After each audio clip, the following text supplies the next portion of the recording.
In our Lunabotics arena, we have two teams setting up their robots. We have University of New Hampshire on the A side and Sonoma State University on the B side.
The 5-minute setup timer has begun for both of these teams. For anyone who's watching this YouTube stream later, we apologize for our outages that we had earlier today. We are looking at University of New Hampshire and Sonoma State University in our arena. And on deck after these two are going to be San Diego State University and WPI, Worcester Polytech.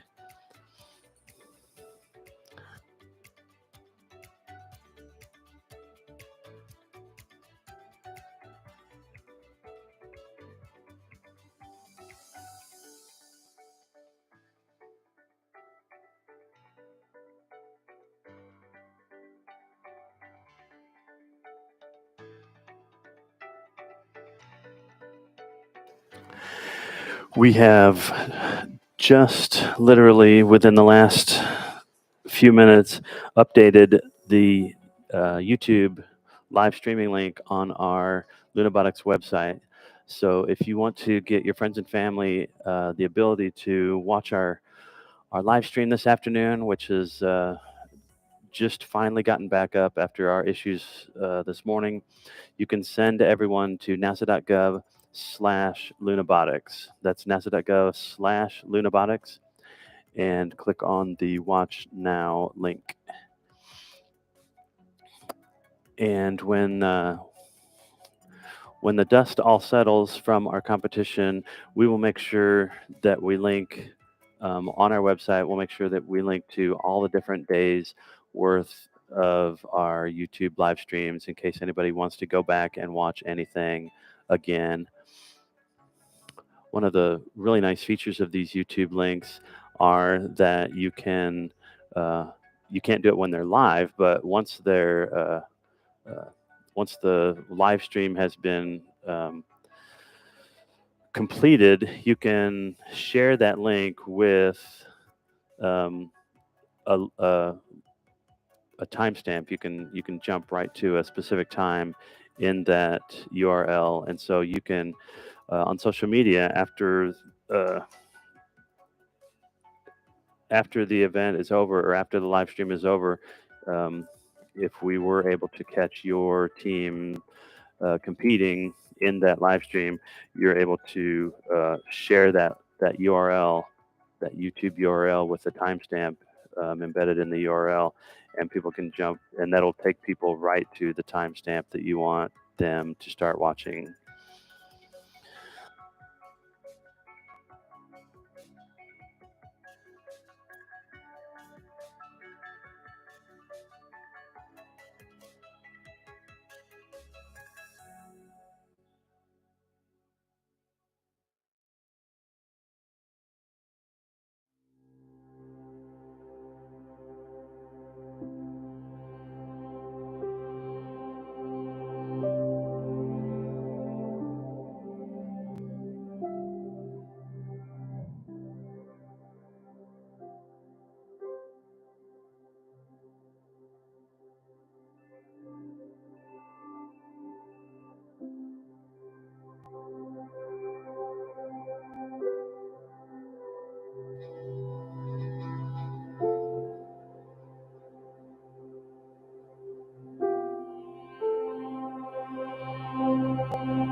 This overhead view shows both of our team's robots in the arena getting ready for their run.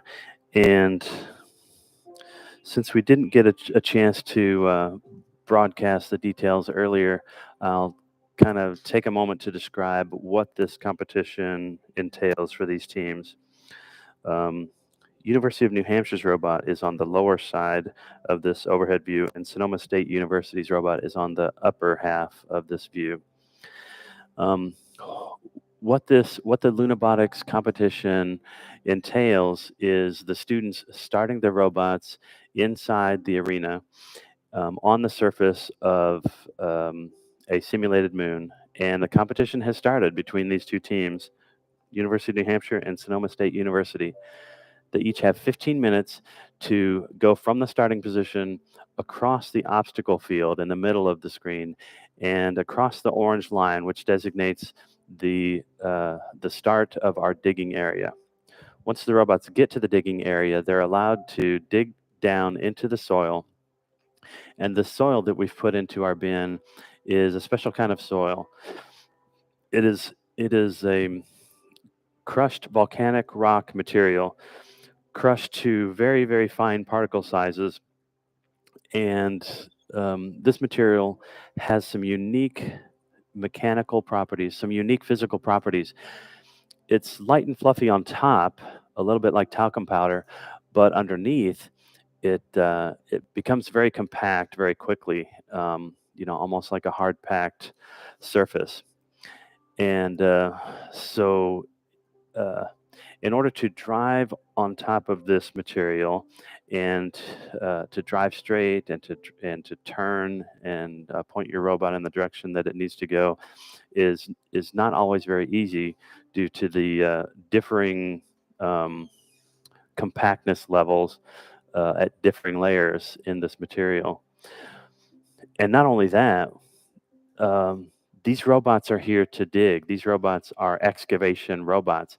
So their entire mission that is mainly to dig down deep beneath the surface of this crushed volcanic rock. And you can see the New Hampshire robot, which is at the bottom of the screen, has made it across the obstacle field and has made it into the excavation area. So we should see that New Hampshire robot start excavating.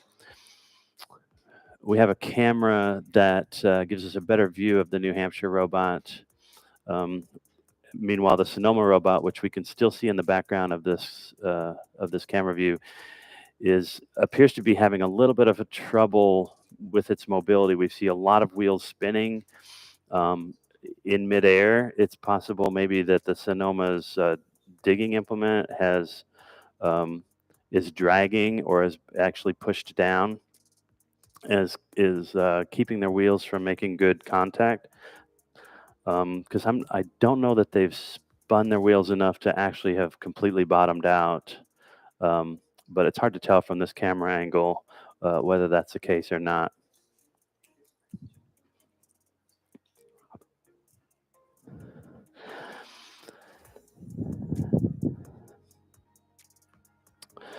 Okay, the New Hampshire robot is in the digging area. They have raised their digging implement, which is an auger, a screw auger inside of a clear tube. At least it was.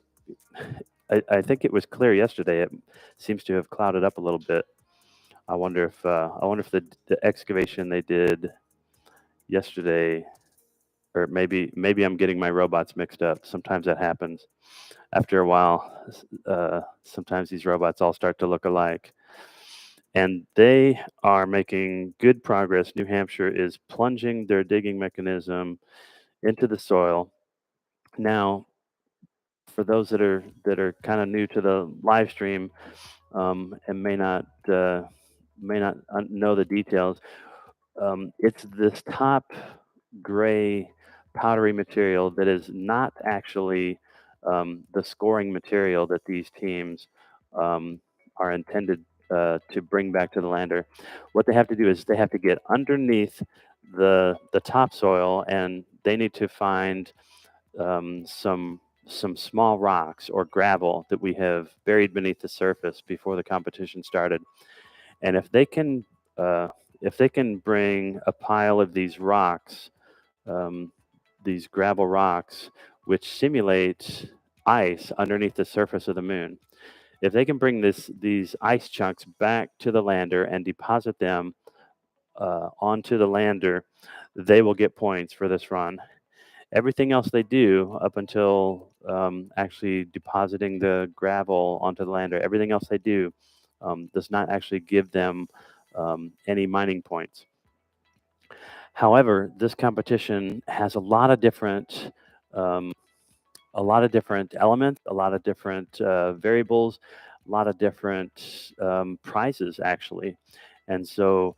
Um, teams could get a prize for have using very low bandwidth, for example, during their communication. Um, they could get a prize for having a very innovative design on a particular part of their robot. There's a lot of different prizes and awards that are awarded. In the background, you can see the Sonoma State robot. Its front wheels way up in midair. They have not left the starting area, but they are testing out the the wheels on their robot. University of New Hampshire, um, they looks like they dug for a while, and then they pulled their auger up out of the soil, and not sure if they're gonna try and dig some more, or if they think they've got some rocks that they want to take back to the lander. Nope, looks like they're going to dig some more. So this is University of New Hampshire in the foreground, Sonoma State University in the background. 6.5 minutes into a 15-minute run for these two teams.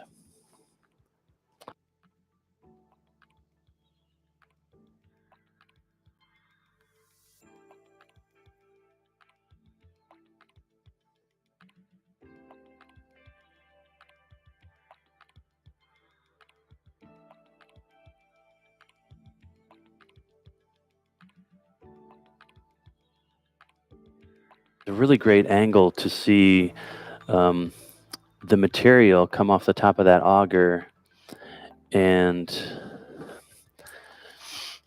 a lot of the dust is falling, which is fine because they don't really need to bring back the fine dust. What they really need to bring back is the gravel that they pull up. So I'm just trying to decide based on what I'm seeing on the screen if this team has some sort of a filtering mechanism or a separation mechanism, because something was bound up there for a minute, and then it let loose.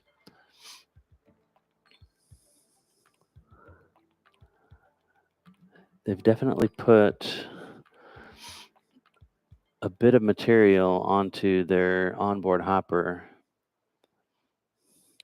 possibly a mix of fine particles and gravel. I guess the only way to find out is to take it back to the lander and deposit it there. So the lander has a grate or a sieve. It has a surface that these teams can dump their load onto, and it allows the fine particles to fall through, and it keeps the larger rocks on top of the sieve. It's sort of like a filter with a lot of holes in it, and so teams can decide whether they're bringing back everything, both the rocks and the fine particles, or whether they want to try and do some sorting and filtering on board the robot and not have to bring all of that weight all the way back to the lander. So there's a good sized pile of material on board this New Hampshire robot. We can clearly see a pile on board this robot.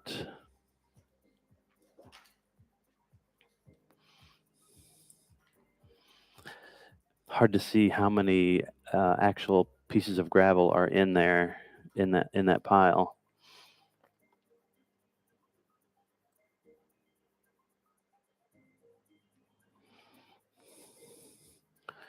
In the background, you can see the Sonoma State University robot lifting its almost its entire chassis up in midair. Okay, New Hampshire has backed their robot up a little bit, back towards the lander just a little bit. We're 10 minutes in, 5 minutes remaining. Looks like they're going to head back to the lander now. Ooh, They might have gotten a command stuck right there. There's a nice clean hole left behind. Uh-oh. Like we really like to see all four wheels moving, not just one or two of them when a robot is trying to maneuver across the obstacle field.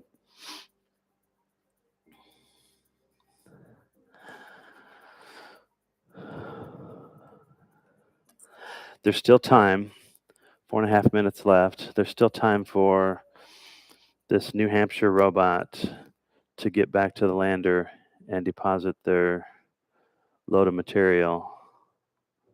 Oh no. There, they got loose. They were stuck for a second. This robot needs to turn. You can see the tracks left on the surface from their last several movements, and they're starting to turn in the right direction. They hit that rock pretty good. In their onboard hopper from this overhead camera, you can see, you can kind of see into their onboard hopper, their onboard trough, and it almost looks like there's some rocks in there. Not sure though.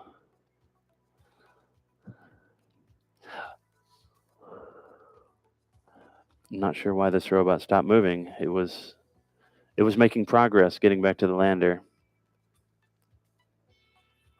I did hear from the other room. I did hear some yells that were maybe not happy yells. So I wonder if the students saw something that told them that something bad had happened.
In the last minute and a half of this run, the Sonoma State University robot at the top of the screen, you can see lots of movement on the wheels. You can also see their bucket drum digging mechanism being pushed down into the ground, which is lifting up their wheels.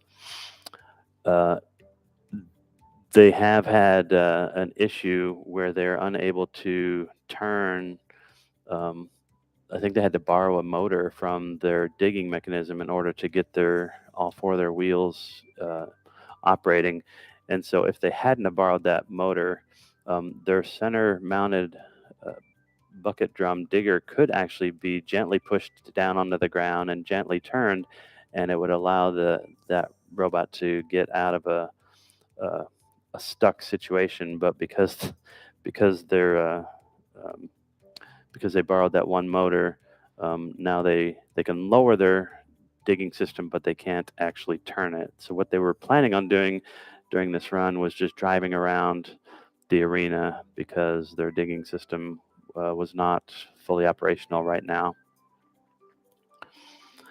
So as time runs out, we're in the last 15 seconds of this run. Something bad appears to have happened to the New Hampshire robot as they were trying to get back to the lander. That's too bad. We're sad to see that. But we are happy that we were able to see this robot get past the obstacle field. do some very productive digging. It looked like, and get almost back to the lander. And we're happy that the Sonoma State robot, even though it didn't get very far, that it was able to do a little bit of driving in the bin and exercise a lot of the systems on board their robot. So that does it for these two teams' is second of two official runs. Well, the teams are going to come up next into the arena are going to be San Diego State University and WPI, Worcester Poly Institute.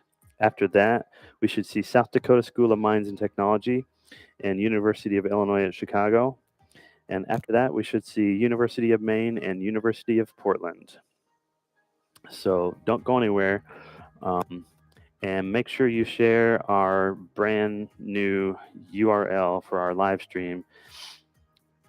Your friends and family can find that new link on our Lunabotics webpage, which is nasa.gov/Lunabotics. That's nasa.gov/Lunabotics.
NASA's Artemis mission will land the first woman and the first person of color on the moon. And today's students are the Artemis generation. If you're a student, you can design and build technologies that support the Artemis mission with NASA's Artemis Student Challenges. No matter your background or experience, you're invited to choose a challenge that interests you, whether it's rockets, robots, tools, software, vehicles, or other technologies. There's an exciting challenge for you. So find a mentor and build a team of students. review the rules and requirements, and bring your ideas to life with NASA's Artemis Student Challenges. Visit stem.nasa.gov/Artemis and see how you can join one of NASA's mission-related student challenges.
In the Artemis arena, we can see our next two teams setting the robots into our arena.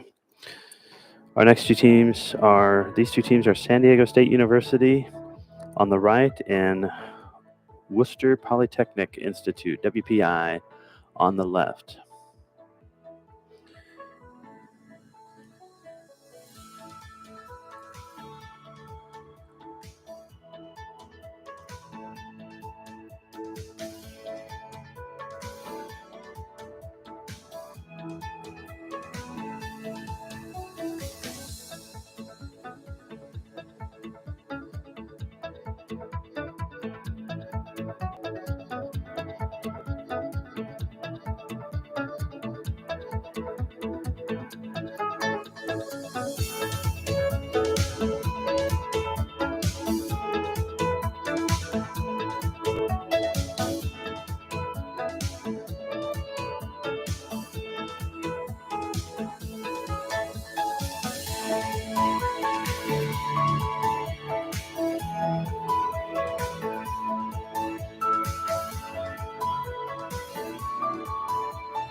We can see that both teams of students, South Dakota State University on the right and WPI on the left, are activating their robots and communicating on radios back to their teammates in the control room on the other end of this building.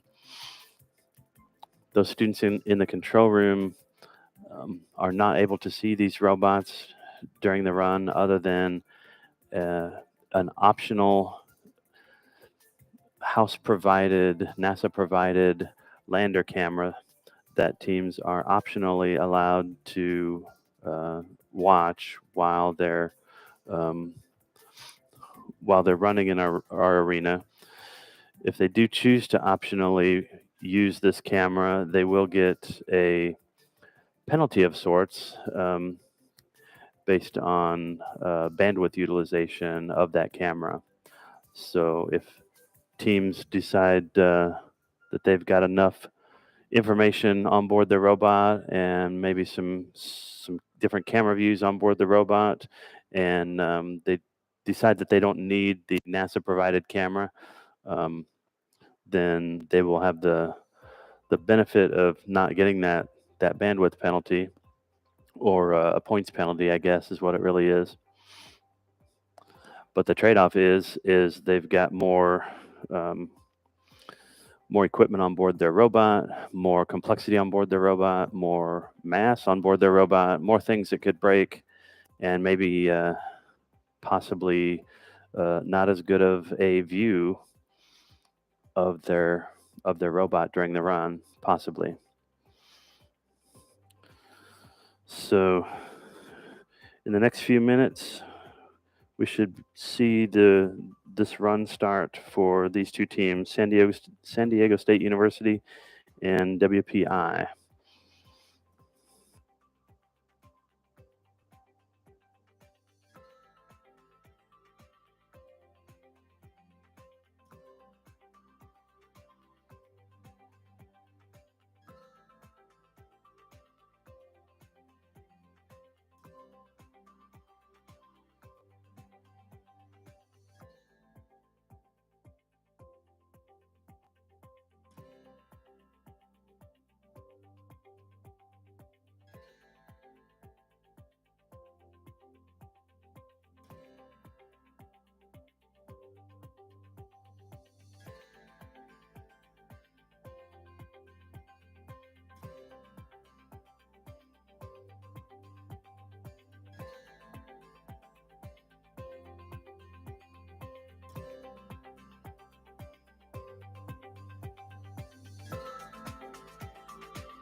Now, the students for these two teams, San Diego State University and Worcester Polytechnic Institute, have left the arena. And so we should see this run start in just a moment or two.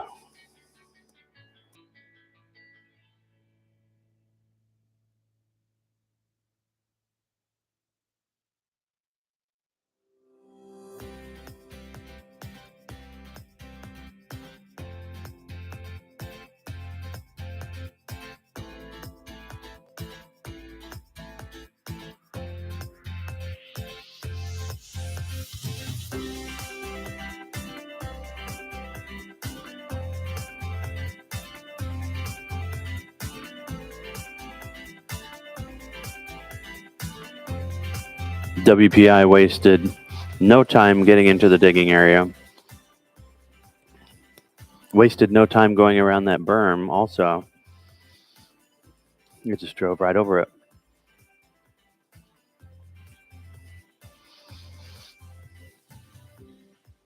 So this robot has a ladder bucket on the front of the robot that plunges down into the soil, and then it has a second ladder bucket behind that one,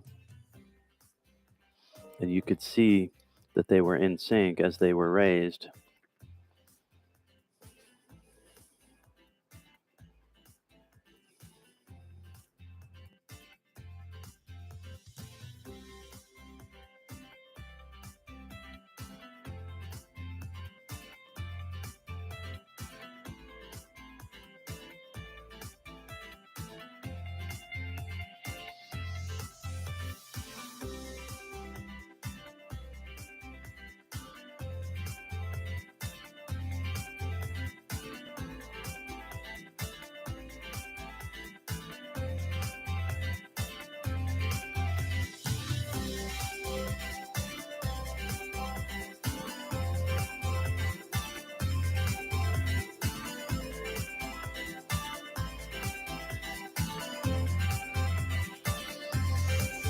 WPI's digger appears to not be spinning though. Let's see if the students are able to troubleshoot that from their remote location in the control room. And hopefully they'll get that fixed. It's early in this run. We're only 2 minutes into a 15-minute run for these two teams, San Diego State University and WPI.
So the robot on the right in this view is San Diego State. The robot on the left is WPI.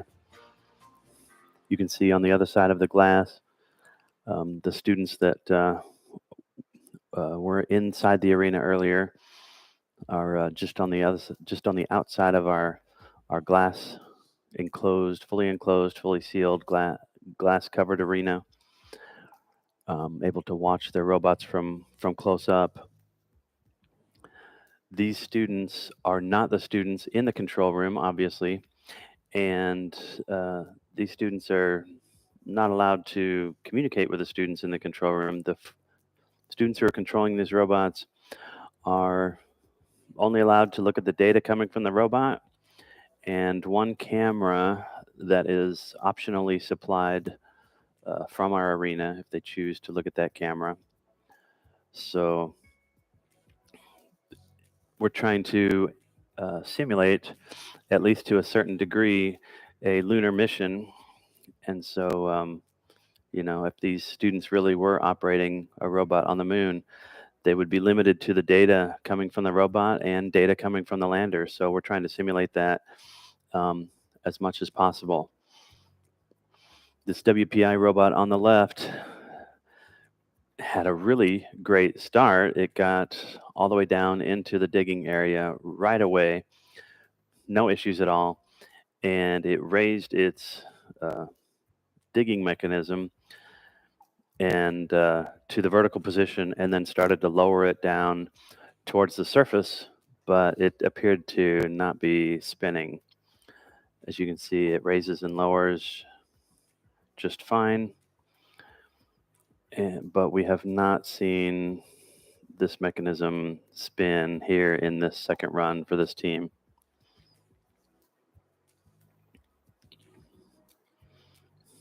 Still lots of time in this run, though, for these two teams to troubleshoot the issues that they're having, and hopefully the issues can be resolved remotely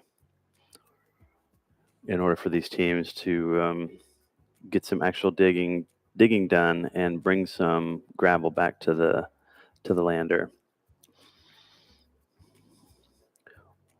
We're about 7 minutes in, about 8 minutes remaining in this run for these two teams.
I have a request for the teams that ran this morning when we were unable to live stream, when we were having our live stream issues. It would be super, super helpful if all the teams who ran this morning could pop into our chat on our live stream that we're live streaming right now, and tell the folks who are watching the live stream quickly in the chat in a sentence or so what happened during your run, what was successful, how far you got, that sort of thing. Because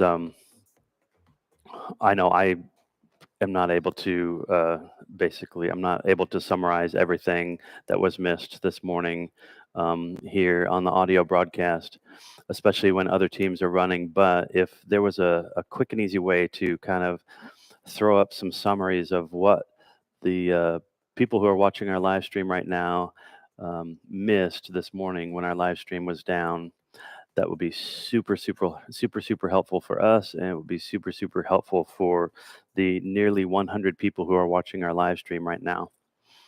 Thank you in advance for doing that, anyone who is able to do that. We're 4.5 minutes into this run for San Diego State University and Worcester Polytechnic Institute. And we did see some motion while I was talking there. We saw a little bit of spinning. But it was just a little bit. So I'm not sure what the problem was or is.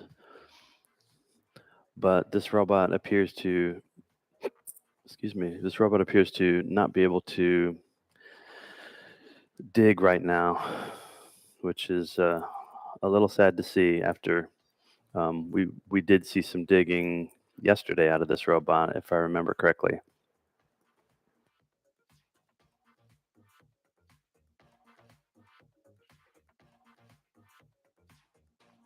We see a little bit of motion there. I'm not sure what kicked in.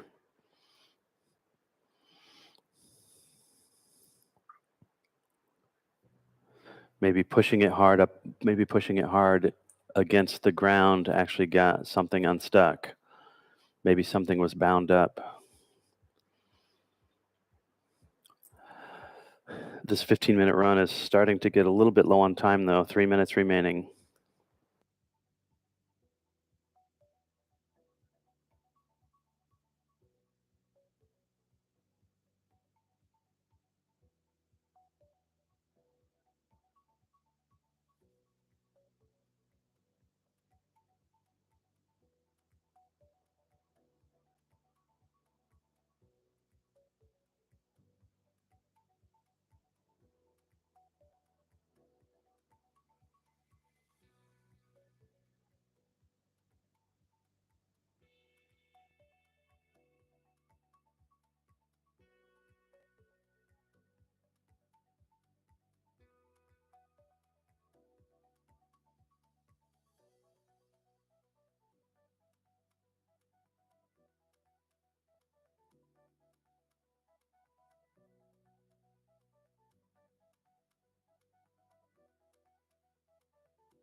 We are down to the last minute in this run for these two teams.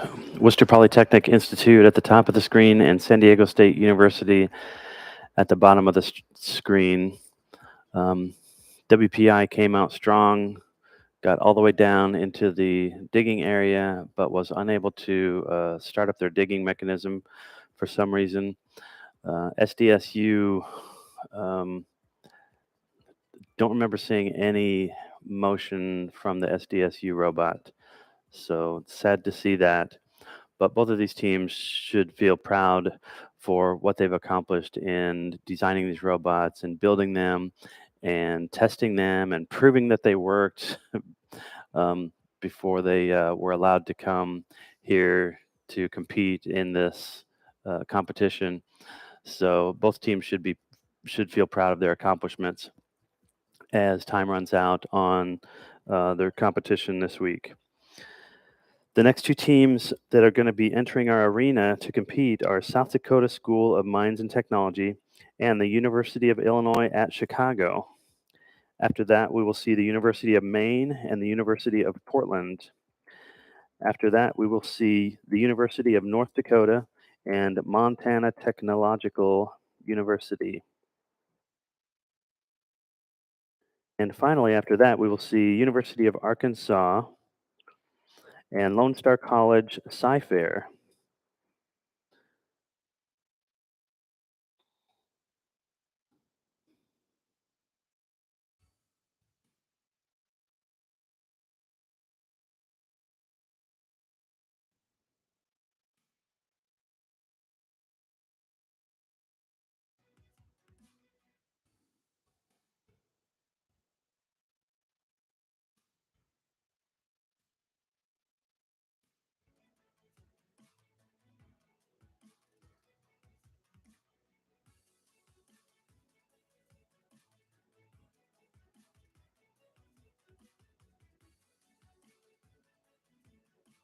This live view from our RoboPits shows lots of activity still occurring, teams still working on their robots. They haven't given up. They are anxiously working on their robots right up until the last second, until they go into the Artemis Arena in order to compete in this challenge this year.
Hi, my name is Claudia Bernier. My name is Matthew. Mi nombre es Miguel Marcelino.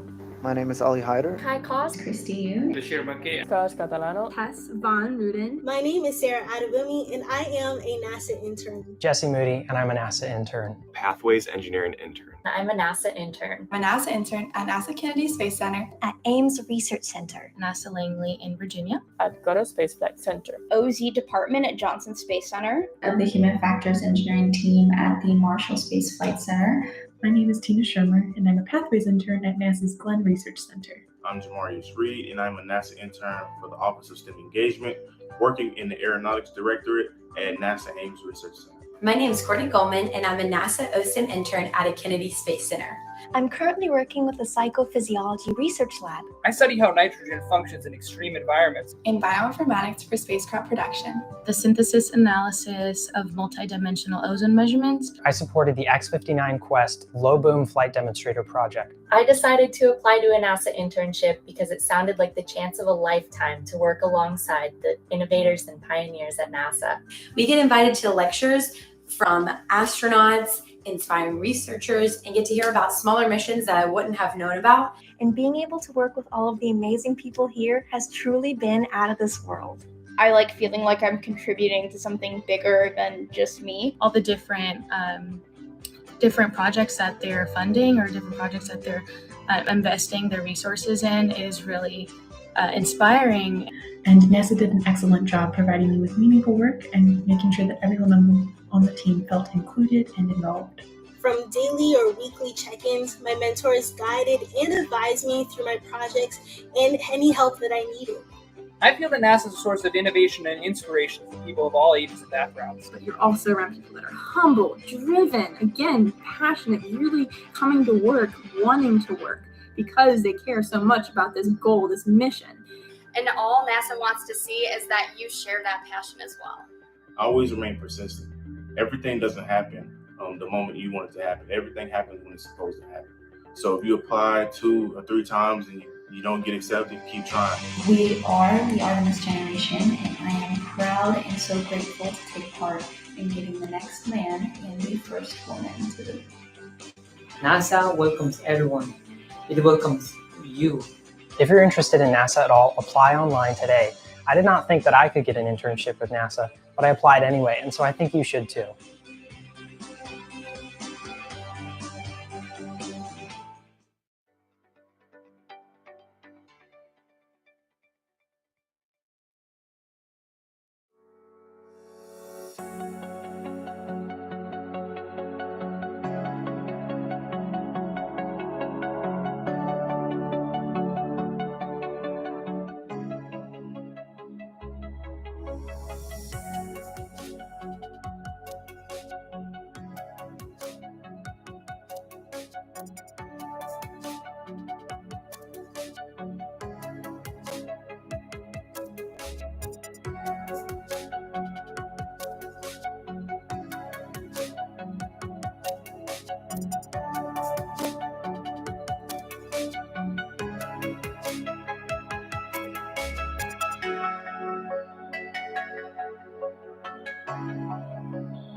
We can see our next two teams for the Lunabotics 22 competition are in the Artemis Arena. They just got word from the judges that it's time to activate their robots.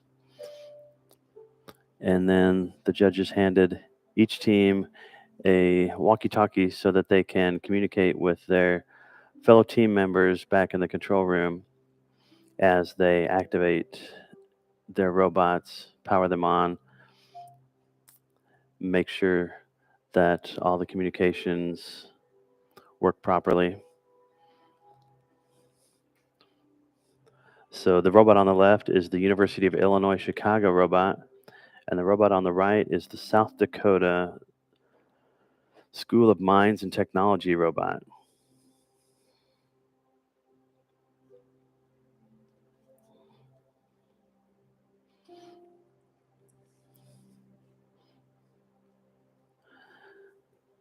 The South Dakota robot on the right has a bucket ladder system on a long conveyor belt's not the right word because it's chain driven, but basically a long chain of buckets that go around and around in a linear fashion, similar to other robots we've seen this week. Now, the UI Chicago robot is a little different.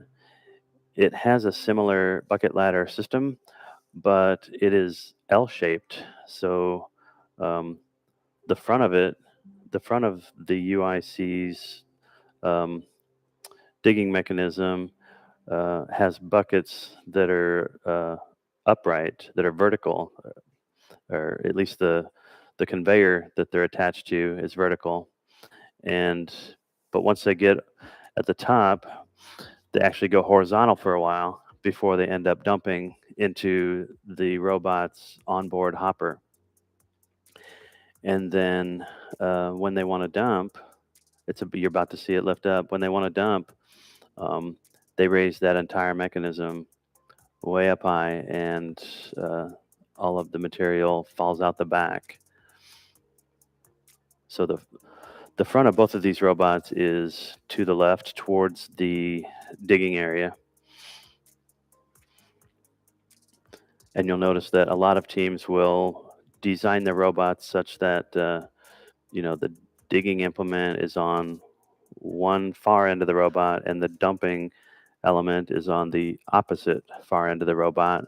And that's not just a coincidence. In a lot of instances, that keeps the team or the robot from having to turn the robot around during the time between digging and dumping, which can save them some precious few moments during their limited 15-minute run.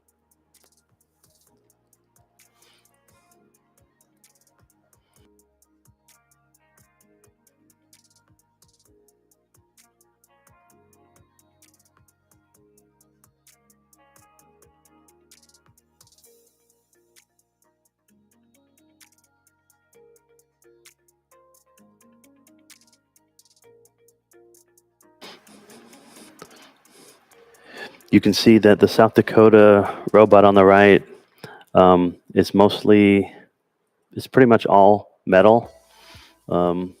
Probably, I'm going to say probably steel. I'm not a mechanical engineer. I'm not an expert in materials. There's probably some aluminum in there where possible to try and minimize the weight of the robot. But it looks like there's some welds in the middle of the buckets, which tells me that that's probably steel instead of aluminum. But again, I could be wrong. On the UI Chicago robot, I love that they've got a mural on the side of the robot. It's a cityscape of Chicago, I presume. So very artistic. Kudos for adding some art to your robot.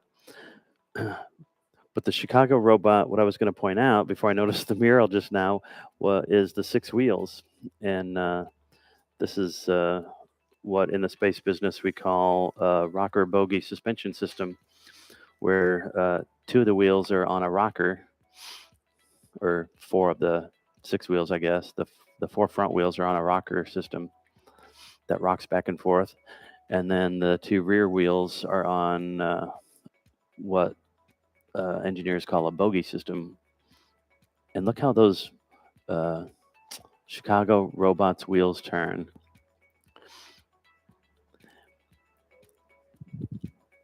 So this run is obviously underway because both of these teams have left the starting area. Now it looks like South Dakota School of Mines is deploying some stuff before they head over to the digging area. The Chicago robot in the upper half of the screen is crossing across the obstacle zone. And the South Dakota robot looks like they lifted up their digging mechanism, and it looks like they also lifted up their dumping mechanism towards the rear of the robot. Meanwhile, UIC has made it to the digging area.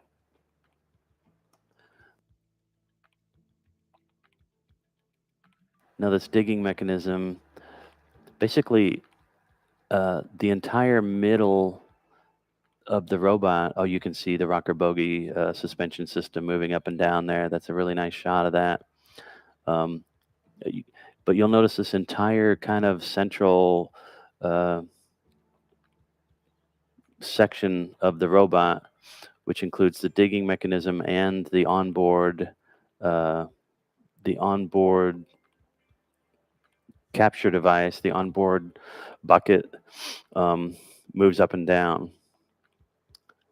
And now we see South Dakota School of Mines is now in their digging area. So both of these robots now in a good spot, in the appropriate spot for digging.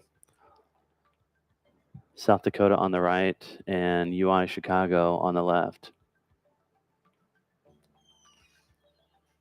We're seeing, this is a good angle to see how full the UI Chicago's buckets are as they come upwards in front of the robot, and then they go sideways, and then they dump into an onboard hopper. The South Dakota robot on the right-hand side has made it into the digging area and has paused. And so we're waiting for the South Dakota School of Mines robot to start digging in this spot.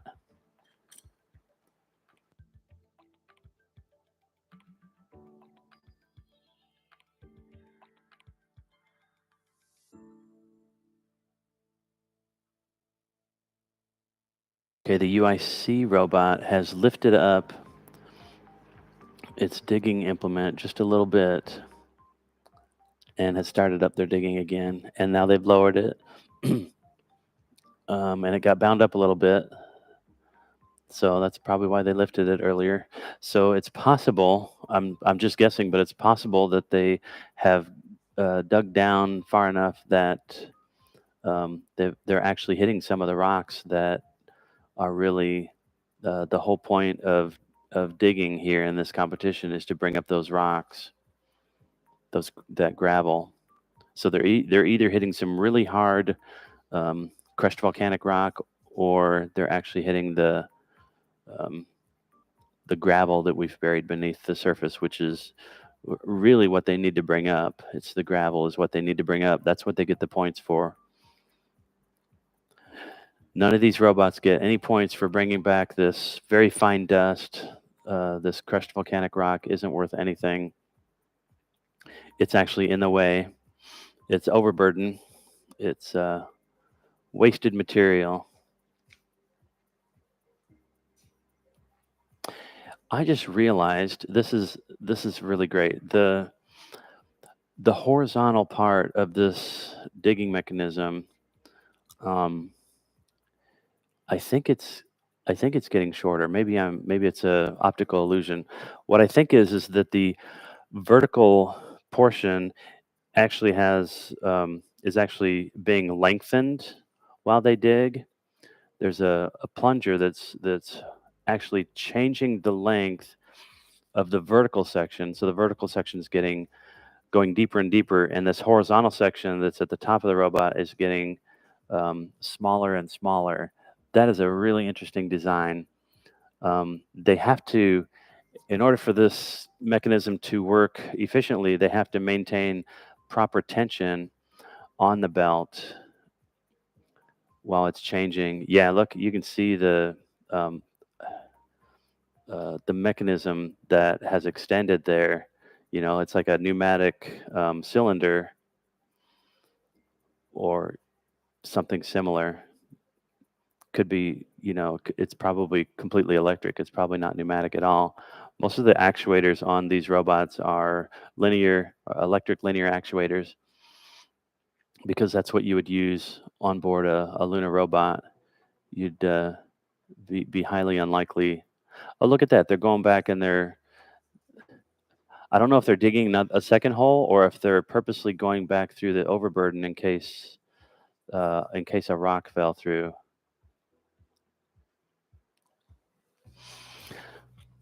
Meanwhile, South Dakota School of Mines on the right side of the screen, they've lowered their digging mechanism, but I'm not sure we've seen it rotate yet.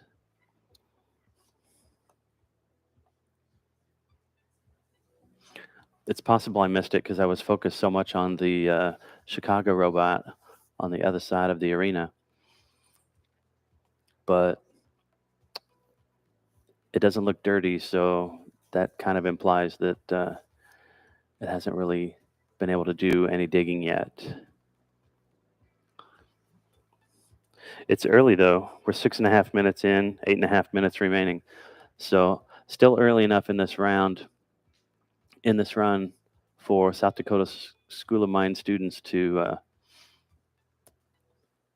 figure out the problem, correct it, and get some mining going on here.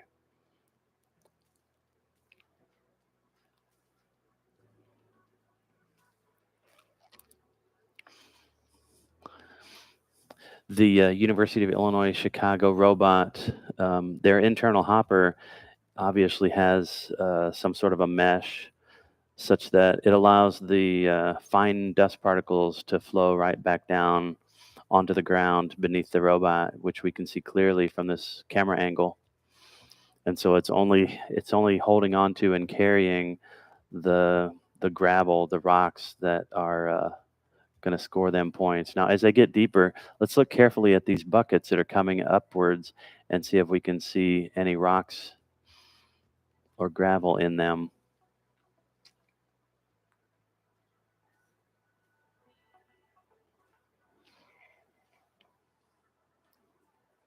We're about 8 minutes in, about 7 minutes remaining in this run. The final run for these two teams of this competition this year. Oh, you could see the tension on the belt just loosened up there. That's something that this team's going to need to be careful of. If that belt gets too loose, it's going to lose some efficiency. Something may even break. Okay, both of the robots decided to go back to the lander. The mobility of the Chicago robot is really great so far from what we've seen, as far as its, you know, turning and driving straight. Okay, South Dakota School of Mines robot drove over the berm, did not have any issues. So that robot doesn't have any mobility problems either. Go.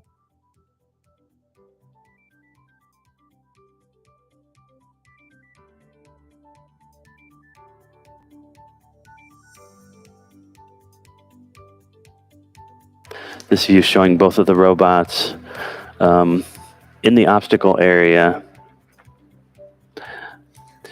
So my suspicion is that the South Dakota School of Mines robot just fell over.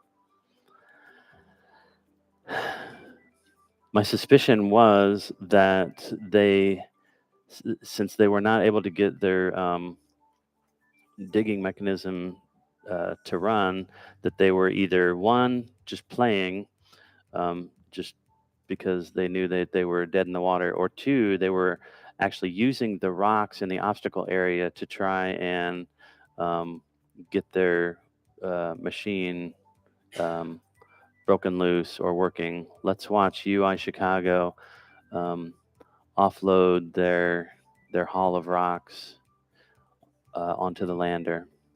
You can still see some fine particles falling through their mesh, and running their excavation system. Their belt's a little loose. I don't know if they can see that very well, but their belt is starting to bind up a little bit because the tension has been lost. But running that belt is potentially making some rocks fall out of their system. You can see the students. You can see the students' body language there. Those University of Illinois students on the other side of the glass there are are probably yelling very loudly to tell the robot what to do and what not to do. But those students are not the ones driving the robot, and the students driving the robot cannot see those students on the other side of the glass. So the students that are there in the arena are not able to help the students that are in the control room.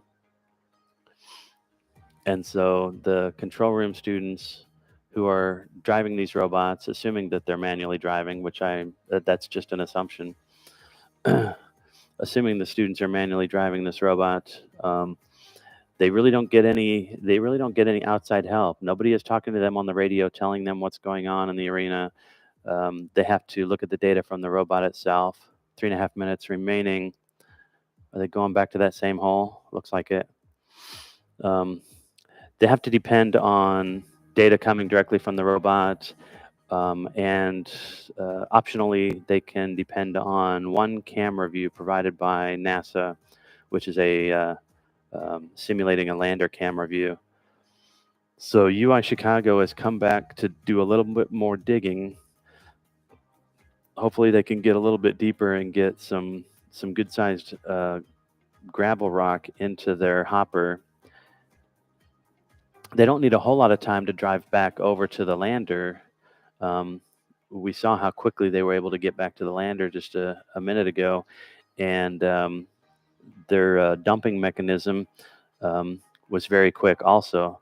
I'm not sure it lifted up enough to really fully empty out any rocks that might have been in there. 2.5 minutes remain.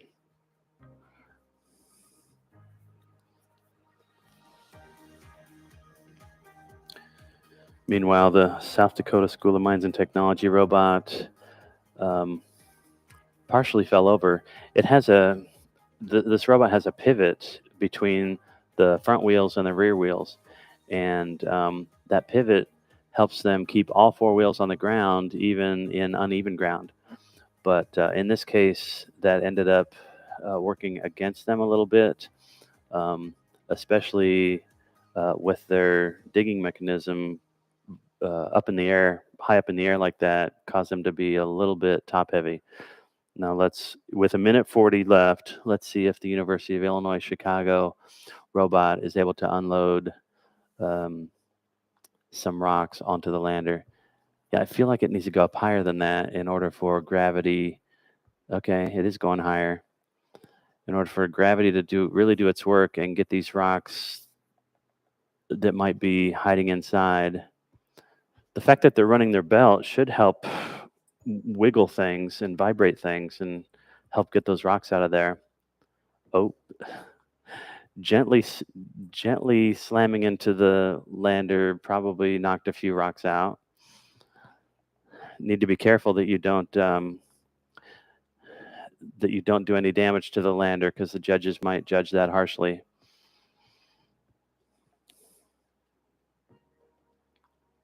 We see a few rocks coming out. Those rocks that are lighter colored, almost white, are the gravel material that is worth points in this competition. We have 30 seconds left for this UI Chicago team to try and completely unload their hopper. I feel like if it was designed to go up a little bit higher at a little bit higher of an angle, maybe maybe all the material would be able to fall out. Although I may be wrong. You got to wonder how much, since these onboard, the students are excited. The students are excited. Some stuff must have fallen out. Maybe a big rock did.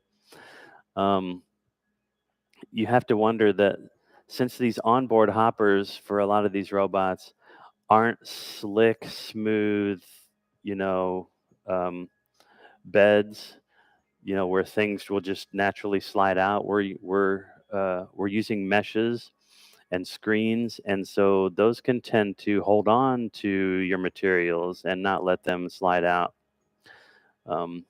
So the students have to understand that and make sure that their design allows for that.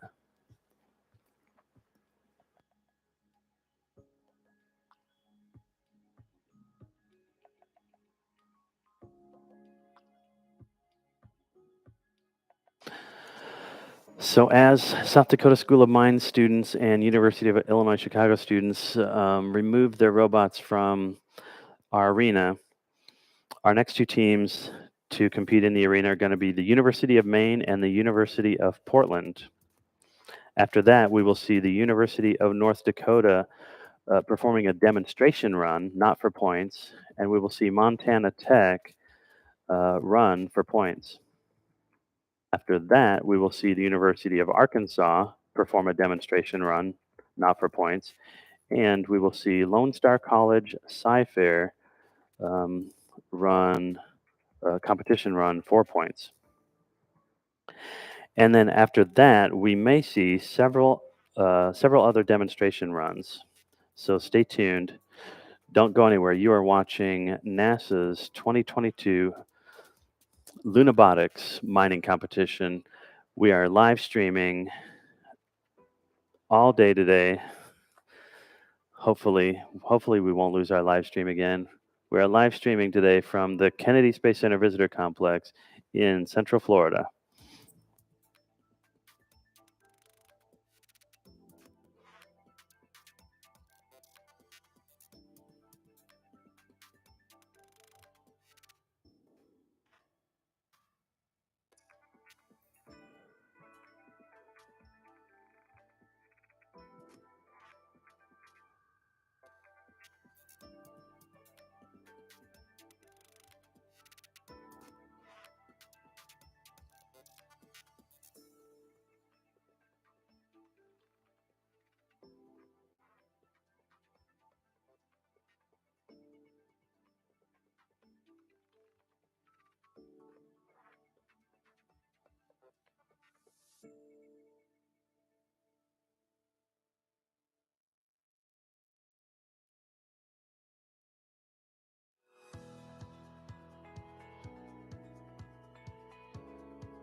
On the screen, we're seeing our next two teams load their robots into the arena. On the A side, which is the right side of our screen, we're seeing the University of Maine's robots and their students. On the left side of the screen, on the B side, we're seeing the University of Portland robot just now being brought into the arena for run 2 of 2 for both of these teams.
And it looks like both teams have set up their robots, Portland on the left and Maine on the right, as we see the students exiting the arena.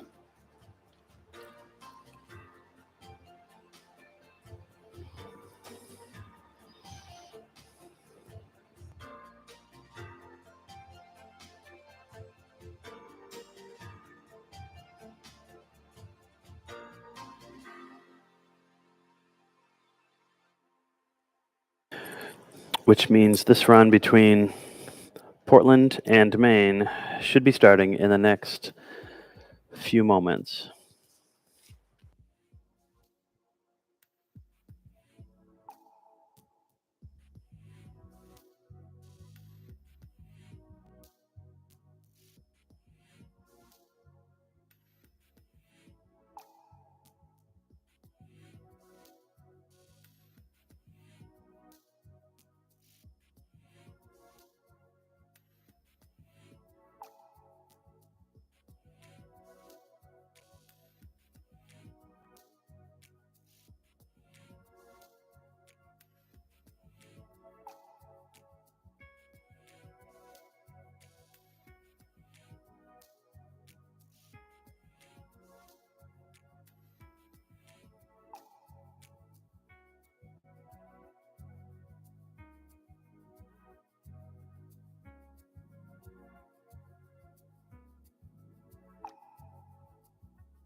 Want to give a big shout out to our afternoon crew of arena judges, Joe, Jillian, and Matt, taking a break from their normal work duties in order to volunteer their time and expertise to our Lunabotics competition this week. Looks like this run has started for these two teams, Portland on the left and Maine on the right. We can see a little bit of motion on the Portland's, one of the Portland's wheels was changing its direction.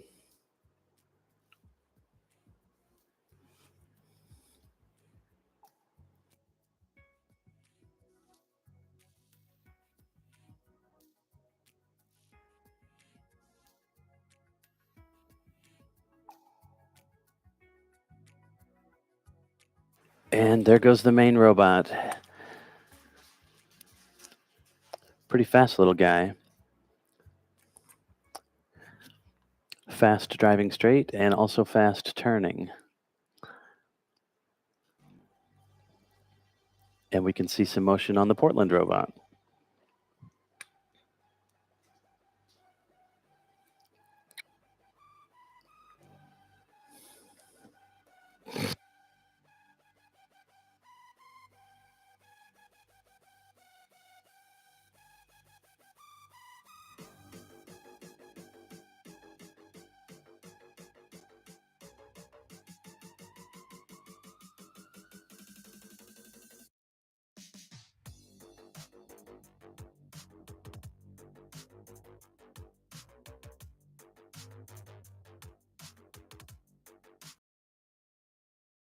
To be rotating in place, possibly to point away from that rock, which was directly in front of it at the start of the run.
just saw the judge come into the bin, and so come into the arena, and then one of the arena judges reached in to the Portland robot. I suspect that they had to e-stop that robot for some reason, or maybe. So there's two reasons, two main reasons a judge will e-stop a robot. The initial reason would be if the robot is doing obvious damage to the arena, or if it's oh no, it's not e-stop because its wheel is still moving. Okay, so forget the whole e-stop conversation. I was wrong about that. Maybe he was just testing to see if the robot was caught. That would make a lot of sense. The judge was probably pulling on the robot to verify that it was not caught on the side of the arena. Maybe the students had requested that they check that. All right, the Portland robot is turning a little bit more.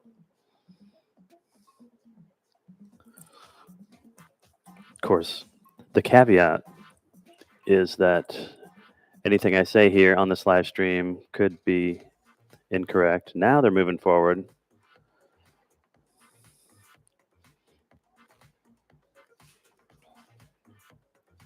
There is a rock still sort of in front of this Portland robot, though.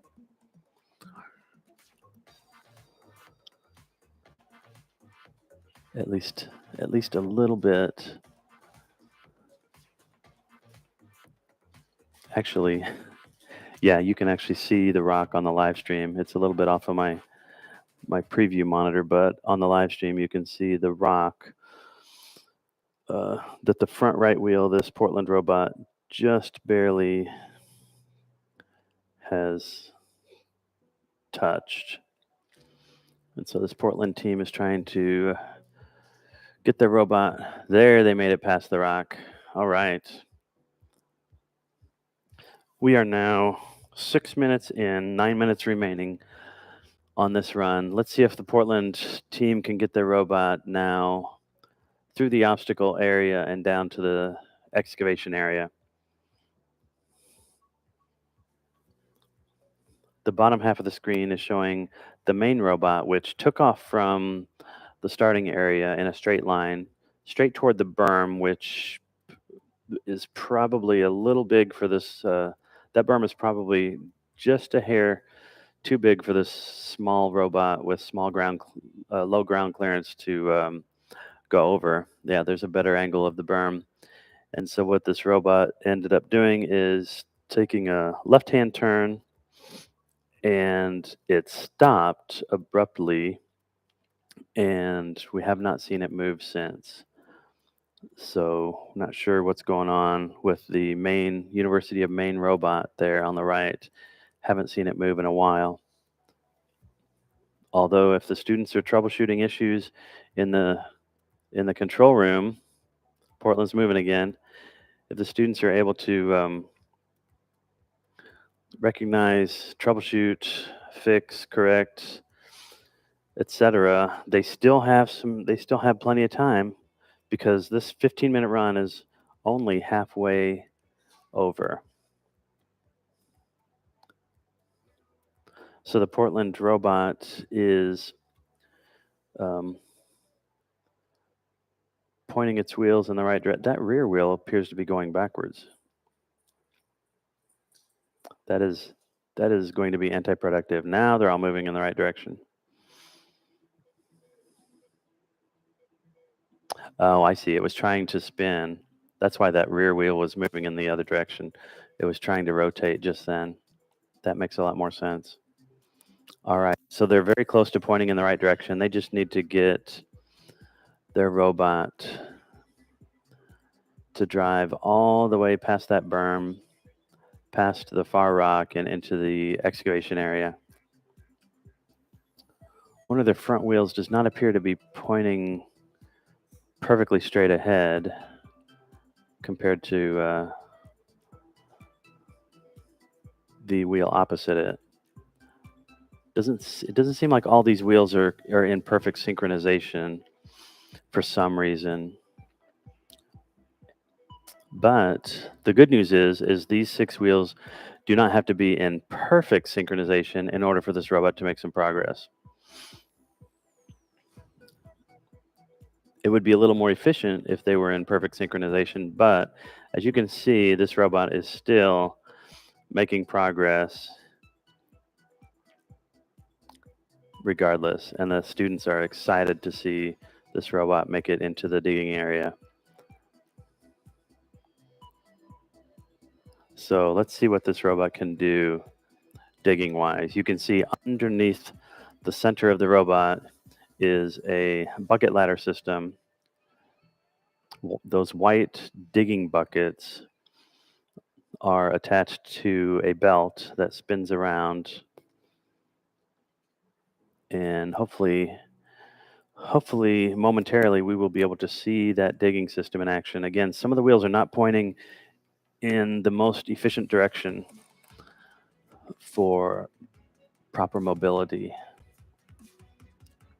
but they're going to go ahead and dig right there where they are sitting, it looks like.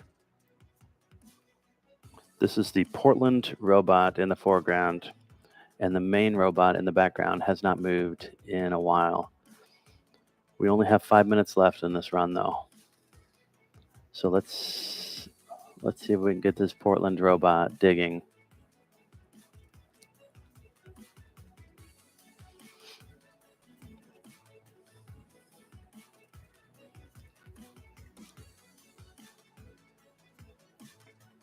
This Portland robot is a very flexible robot.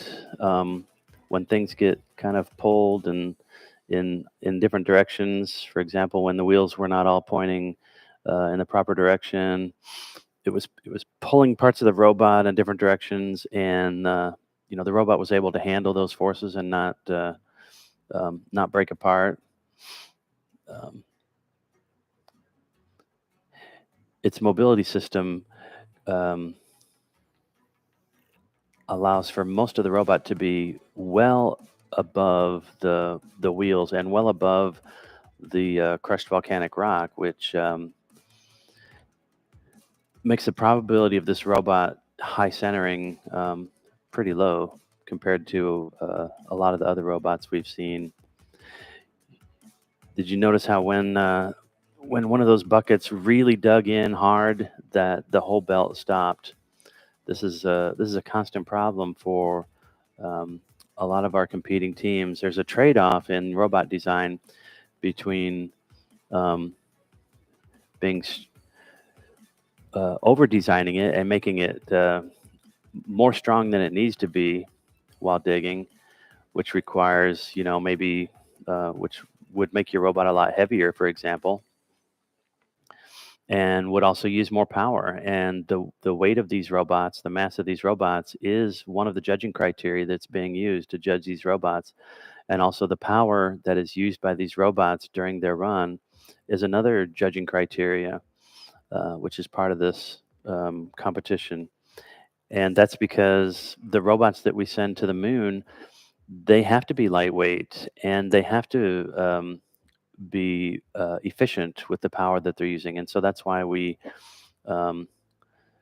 encourage these students by creating a point system that encourages lightweight robots and robots that are efficient in their power usage. 2 minutes remaining. Is this Portland team confident with 2 minutes left that they have captured some of the gravel on board? And are they going to head back? Do they think they have enough time, given some of their mobility issues that we've seen earlier? Are they confident that they can get back to the lander? It seems like they're raising their bucket digging system. So I do believe they are going to head back to the lander with only 1 minute and 40 seconds remaining. I hope that's enough time, because not only do they have to get back to the lander, but they have to unload their robot at the lander. And that could take a little bit of time. 1.5 minutes left. Why is this robot not moving? There it goes. Okay, it's turning. That's a turn, and that's a straight drive. One of the wheels, what happened to one of the wheels? Can we get an overhead? Can we see anything on the overhead view? No, we can't see anything on the overhead view. I think something happened to their left front wheel. The front of the robot, well, I don't know which is the front of the robot. It might be the right rear wheel. Yep, you can see on the left of the screen that wheel has fallen off of its hub. And if it's the hub that's being driven, then that wheel is not going anywhere. It's a bit of a frustrating end for this team, but they should be really proud with what their robot has been able to accomplish. They have 30 seconds left. What are they going to try? Students have time to troubleshoot. They can try different commands.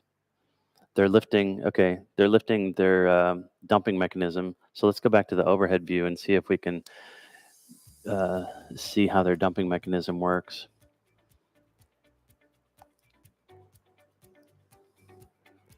It's a little hard to see from a camera that's this far away, but their dumping mechanism is lifting up in just the last few seconds of this run, probably just so that they can get some runtime on it and see whether it works or not, and also kind of show off what they were able to collect. All right, so time has run out on these two teams, the University of Portland and the University of Maine. So our next two teams that should be coming in the next few minutes are the University of North Dakota, which is going to be a demonstration only run, and Montana Tech is going to be an official competition run. So North Dakota doing a demonstration and Montana Tech doing an official run coming up next. After that, we'll have University of Arkansas doing a demonstration run, not for points, and Lone Star College Sci-Fair doing an official run. And it looks like, looking ahead, after Lone Star Sci-Fair, looks like we're going to have a couple more demonstration runs. Looks like WPI wants to do a demonstration run, not for points. Montana Tech also wants to do a demonstration, not for points. San Diego State University wants to do a demonstration run, not for points. And the last school on my screen, unless this gets updated later on, we'll check back later, but it looks like the last school on my screen is South Dakota School of Mines and Technology. I'm not sure if that's a demonstration run. I suspect it might be. So stand by, don't go anywhere. You are about to see the University of North Dakota and Montana Tech coming up next here at NASA's Lunabotics Robotic Mining Competition. Stay tuned.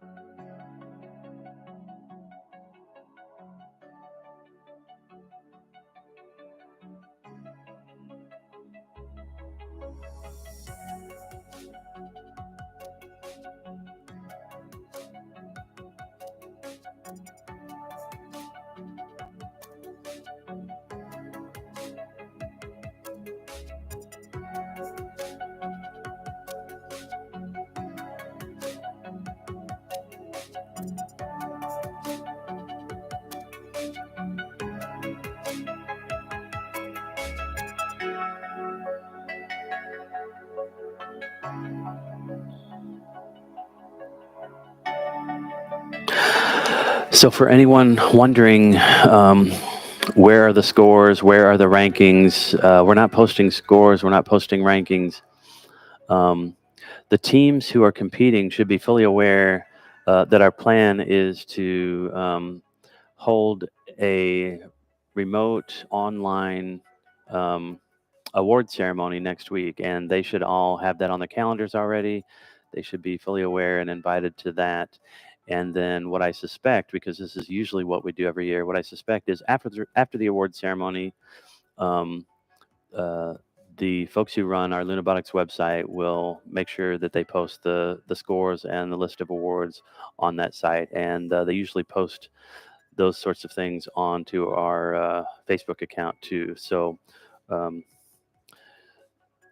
all the results and awards will be known by the competing teams at our award ceremony next week, which will be a remote broadcast ceremony.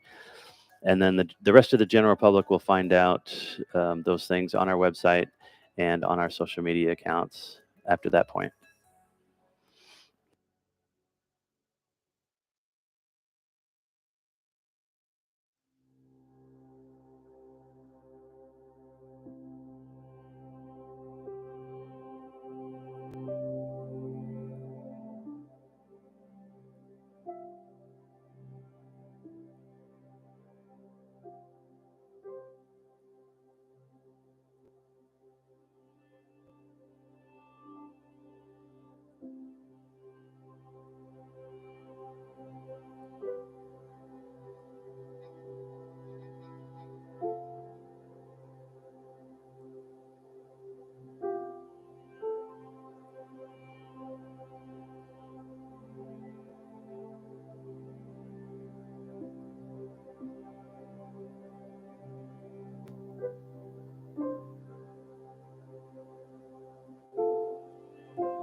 On the screen, we can see some lots of activity going on in our robo pits during our final few matches of our competition this year. In this view, you can see several of our volunteer and our staff and our judges who have helped make this competition a success. We would not be able to put on this competition without a staff and a set of volunteers that are literally hundreds of people is what it takes to put on an event like this and to plan an event like this. We are on site at the NASA Kennedy Space Center visitor complex, which is run by Delaware North. A lot of our folks that are helping us plan and run this event work at the NASA Kennedy Space Center. A lot of folks who are from the Office of STEM Engagement, a lot of folks who are from the Office of Public Affairs, Public Outreach, a lot of people who are from the Engineering Office, a lot of people who are from the Research and Technology Office, and others. Too many to count. On the property of the KSC Visitor Complex, we are running this event from the Astronaut Memorial Foundation Center for Space Education. This facility that we are in is so amazing. It has this great open space where we can put our robo pits, all of our teams. We can put the giant projectors. We can put information and live stream on the giant projectors on the giant walls, and it's a really wonderful space. And we also have our indoor Artemis arena in this facility. So it's the perfect space for this event.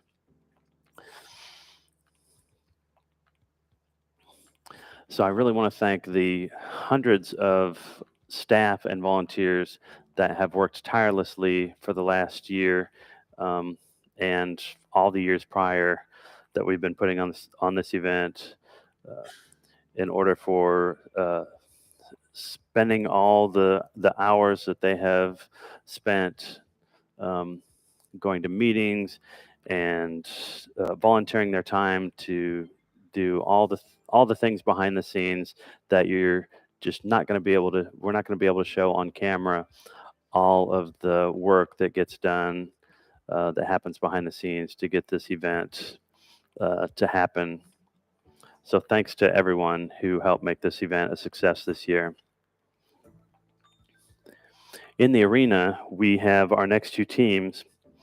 We have the University of North Dakota on the A side, which is on the right. They are doing a demonstration run only. And on the left side, we have Montana Technological University, Montana Tech. And this will be an official scored competition run for Montana Tech.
based on the body language and on the A side, I think that North Dakota team is ready to go.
All right, here momentarily we should see this 15-minute timer start up for these two teams. University of North Dakota on the right doing a demonstration run, and Montana Tech on the left doing an actual competition run.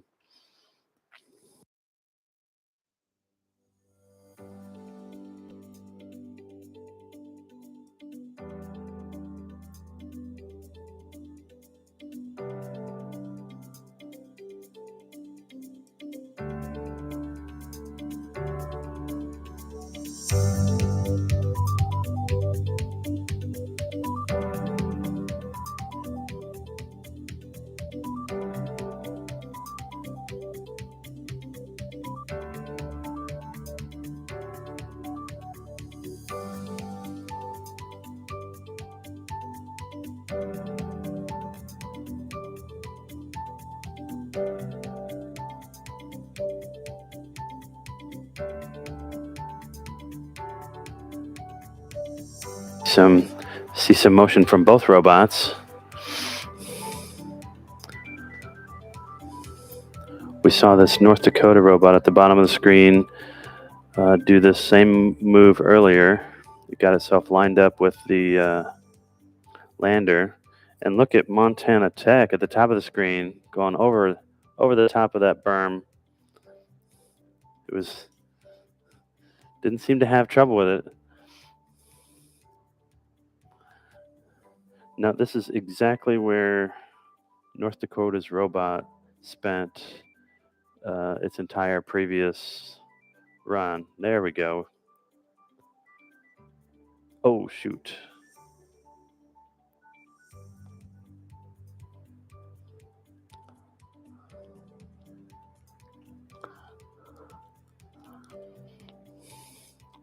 Well, we saw the North Dakota robot spin around and drive toward the lander there.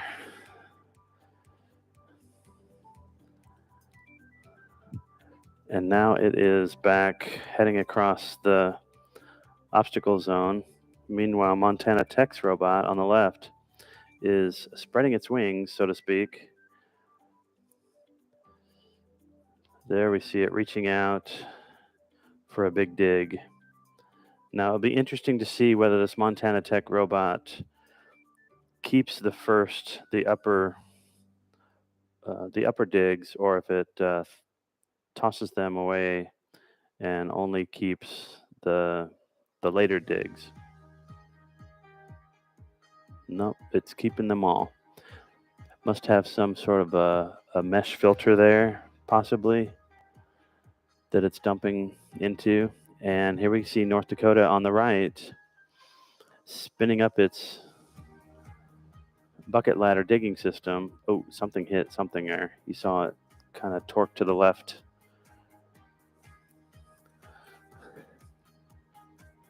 All right, it's back in business. Both of these robots digging now. It's good to see that. It's good when mining robots dig. All right, this Montana Tech bucket arm style robot is a pretty efficient digger. It does take a certain amount of downforce, of reaction force, in order to scrape and pull. You can see the front of the robot lift up there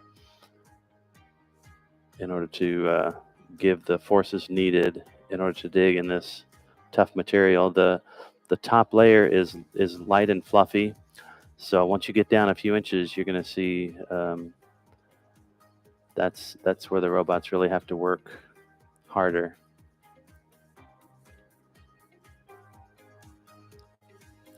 North Dakota's spinning their digger backwards right now.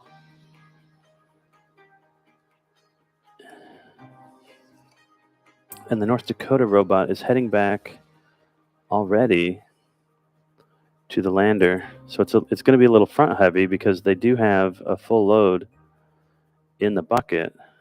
It didn't look like it was going to have too easy of a time going over the berm. So it looks like they sidestepped to the berm a little bit.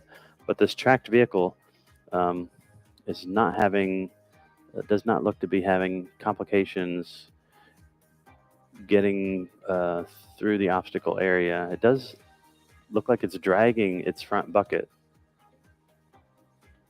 That may be a problem.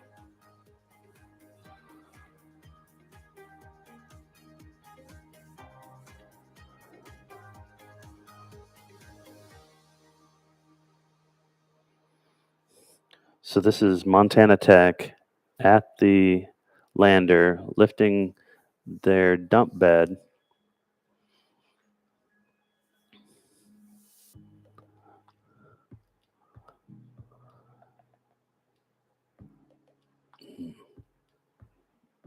Does not seem like it's lifting quite high enough for everything to flow out.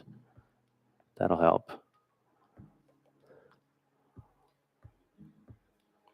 This is not the first team we've seen where their dump bed did not lift at a high enough angle for the material to mount. It's possible that a lot of these teams have tested their robots in beach sand, which flows a lot easier than this crushed volcanic rock. Now, these teams are given the specs for the crushed volcanic rock. So this should not be a surprise that to them that this crushed volcanic rock has different properties than beach sand. We do see that they have deposited some gravel onto the sieve at the lander. And during that dump, there's still a lot of material inside that robot's onboard dump bed. And while they were dumping, they did bring their bucket up, and it looked like they might have dumped it on the ground, though.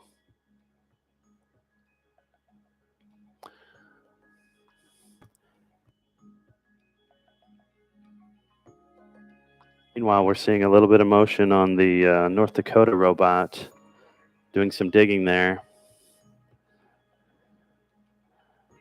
A little bit of digging. Their digging implement is pushed down into the surface just a little bit, and it seems to be binding a little bit.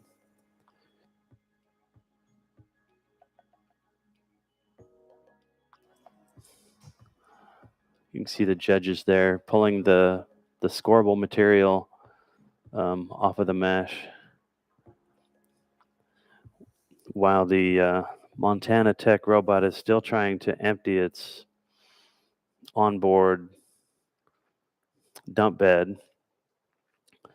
So that's Montana Tech at the top of the screen, North Dakota at the bottom of the screen. They are doing some digging. They're really pushing the robot backwards every time one of those buckets comes around. But that is one mechanism for digging. If it works, I say go for it. And just a reminder, the North Dakota robot at the bottom of the screen is just doing a demonstration run. This will not be for points. Now Montana Tech is heading back for more.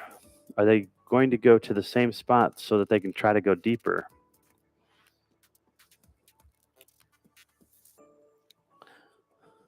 We're 8 minutes in, 7 minutes remaining. Looks like they hit the same spot within just a couple centimeters. You can see from this angle, there's still quite a bit of material in their dump bed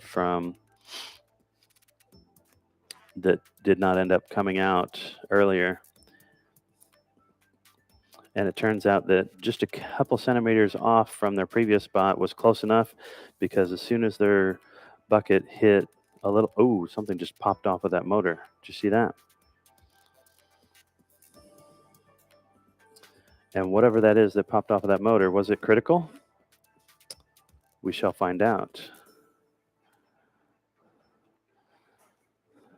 Their excavation system appears to be still functional without that piece. So there's another load on board.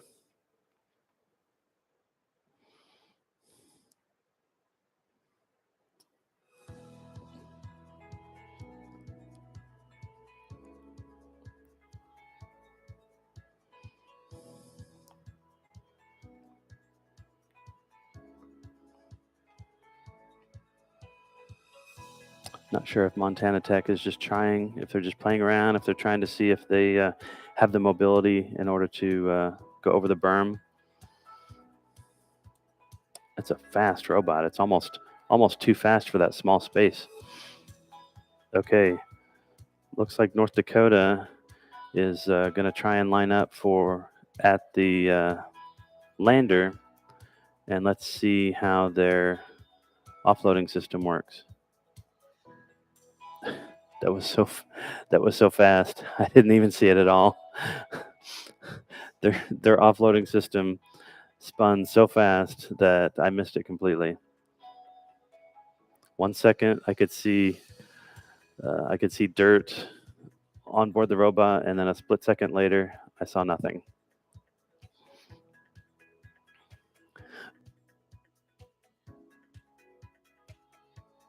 Hey, we can see this Montana Tech robot is getting deeper, so they should be getting a nice big load of the icy regolith this time. The question is, will they be able to offload it? It's possible. We can only hope that if they put more of the material into their dump bed, that the sliding inertia, that the larger mass will want to exit the dump bed when they're dumping it. This is a powerful little robot.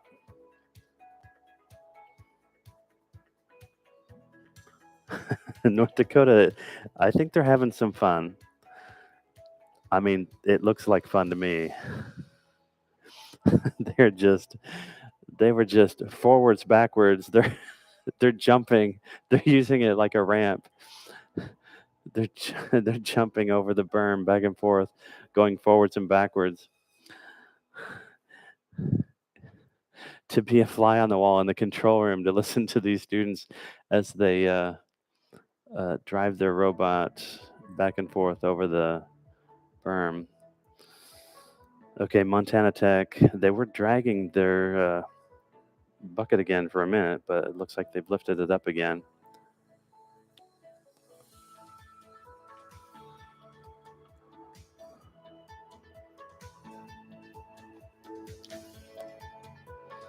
All right, Montana Tech at the top of the screen.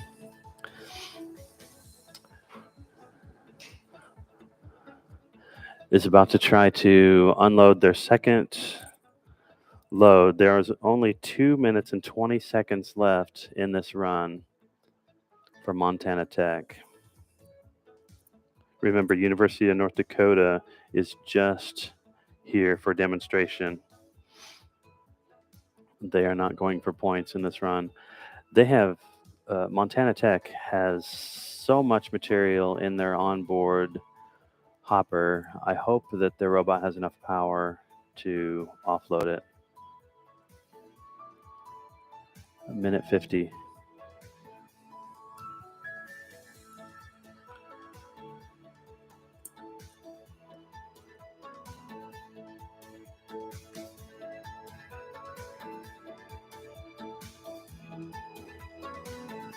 Not sure what's going on.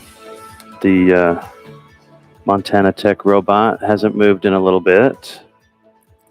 Meanwhile, the North Dakota robot is still having fun, driving over the rock even, and we see lots of pieces parts falling off of the North Dakota robot.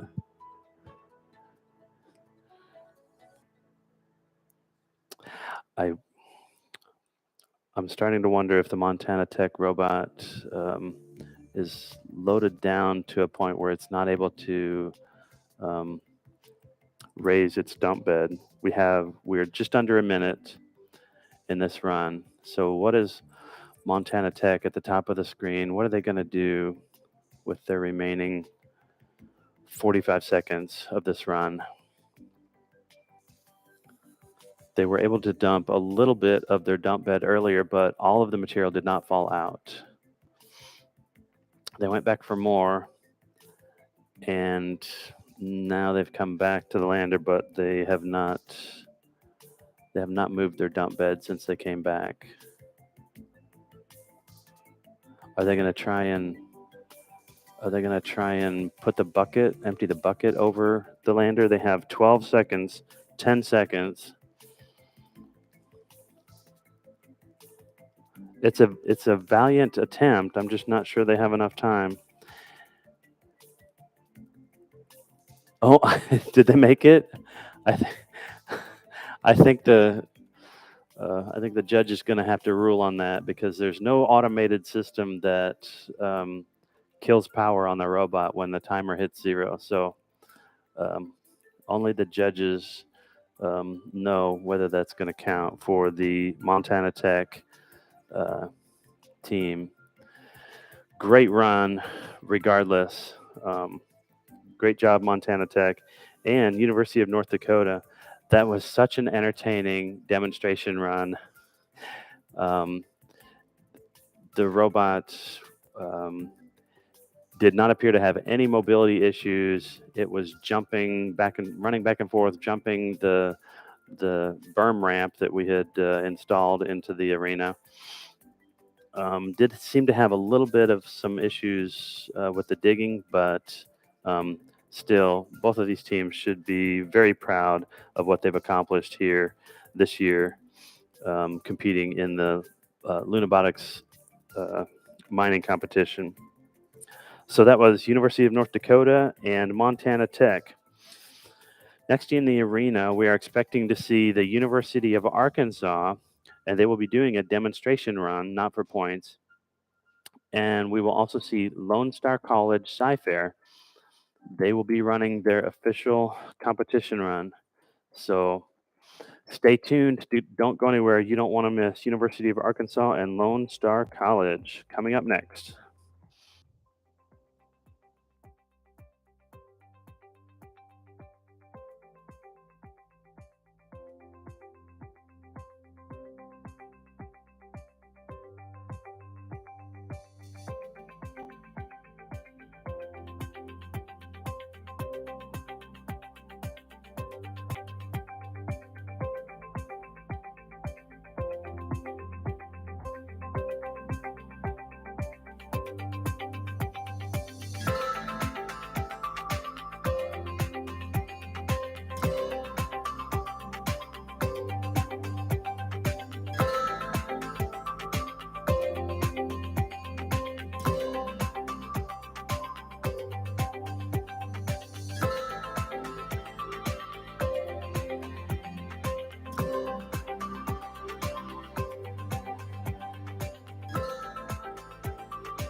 I take a few extra minutes between runs for our arena judging staff to put the arena back together after North Dakota essentially destroyed it with their little demonstration run just then.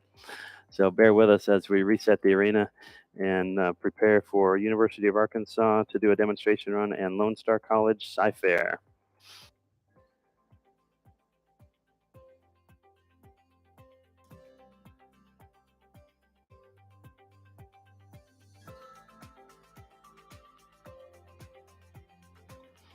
I love to see all the students relaxing in the robo pits after they've finished their runs and they're able to just relax and watch the show. Enjoy. I should mention that a lot of these students have either just graduated or are about to graduate. So congratulations to all the seniors who have been competing in this competition this week. Congratulations on graduation and good luck in your upcoming careers.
That both teams have entered the arena with their robots. We have University of Arkansas on the right with the red robot and Lone Star College Sci-Fair on the left on the B side. These teams now have 5 minutes to activate, set up, check out, and test their robots.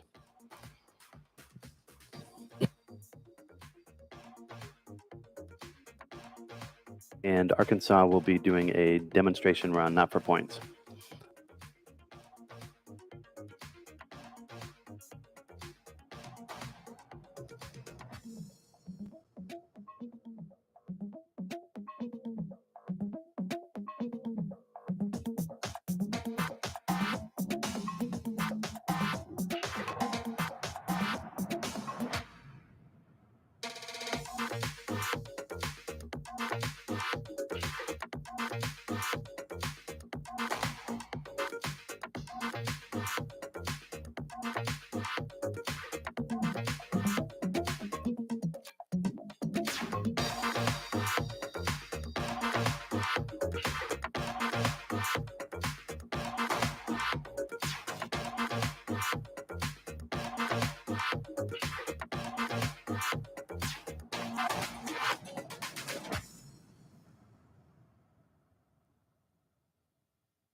Looking ahead, after Arkansas has their demonstration run and Lone Star College Sci-Fair has their competition run, we will see San Diego State University come in and do a demonstration run, and we'll see South Dakota School of Mines and Technology do a competition run.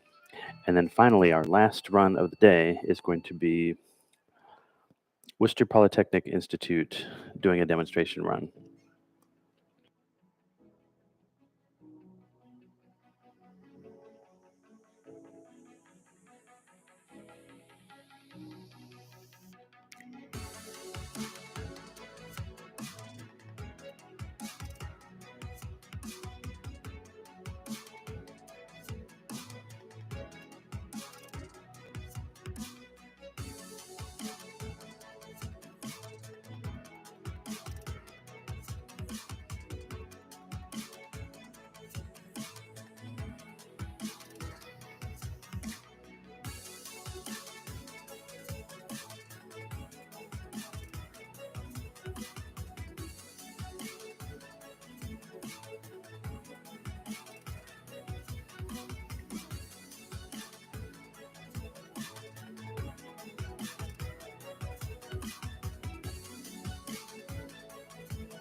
Our clock has started on this run for these two robots, and we are seeing some motion out of the Arkansas robot.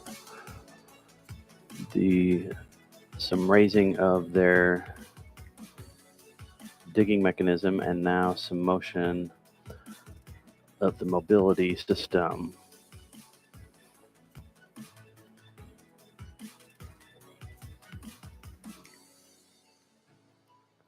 Getting some wheel slip there. You could see how it dug in a little bit, but before it got too far, it was able to get out of it.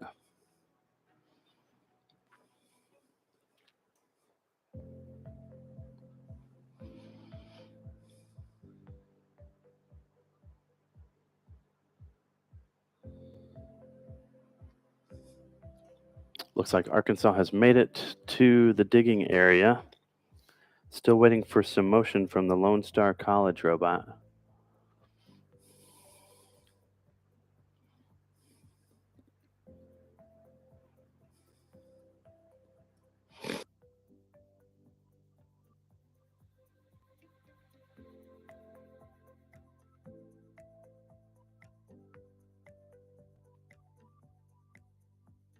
Now this Arkansas digging mechanism is a center-mounted bucket wheel, a digging wheel, and it will be lowered down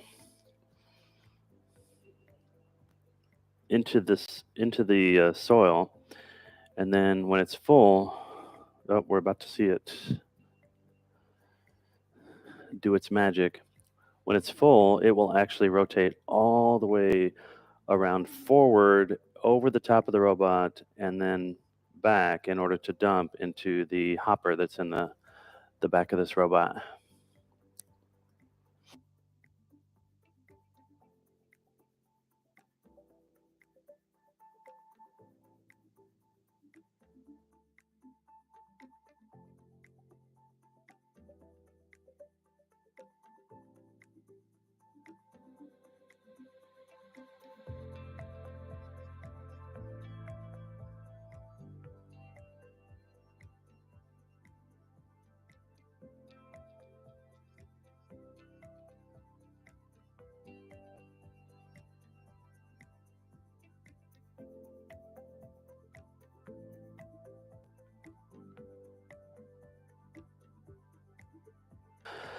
So we are waiting for the Arkansas robot at the bottom of the screen to start digging, and we are waiting for the Lone Star College robot at the top of the screen to exit the starting area.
It looks like the judges and the students are coming into the arena for the Lone Star College robot for some reason.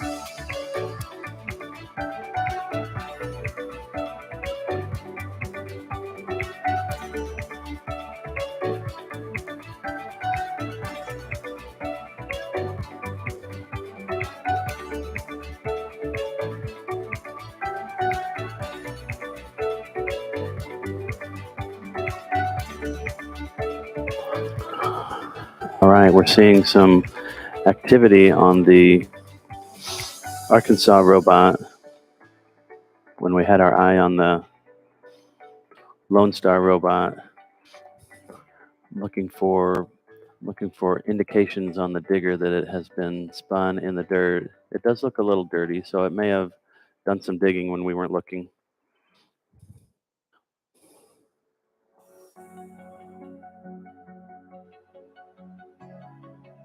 Although probably not. Now that I think about it, it would be a little dirtier than that. So it looks like for their digging, they extend straight out the front of the robot. So hopefully we'll see some digging here momentarily from this Arkansas robot. It's definitely a powerful arm and able to lift up the entire front of the robot completely off the ground.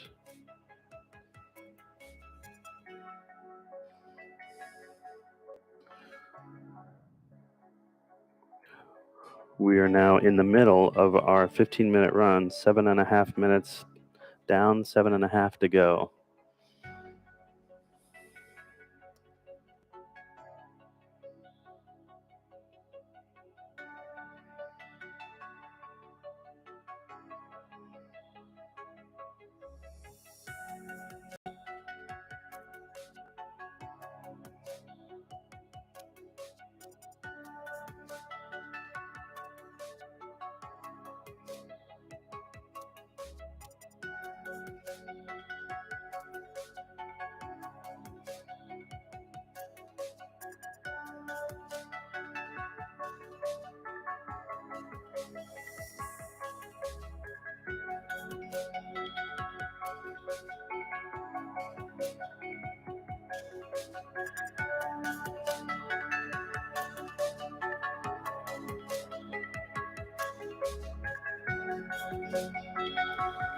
Keep in mind this is a demonstration run.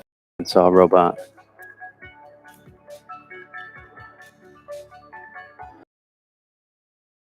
not actually count as possible. The team is just exercising different. There's a crater there. I'm not sure if they knew about that. So their rear wheels are now fairly deep in a crater, and the more they spin them, they can tend to bury themselves a little bit. So this team needs to be careful with their next few moves.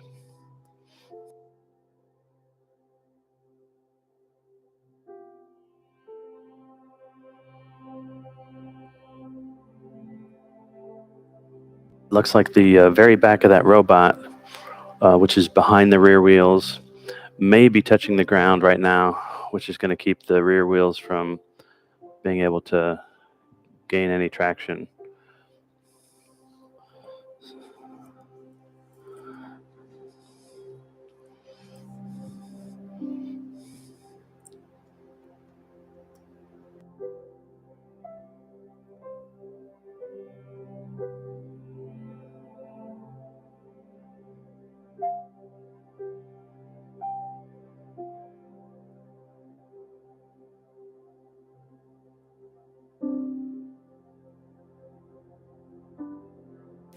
It's kind of interesting, the story that the tracks that are left behind can tell.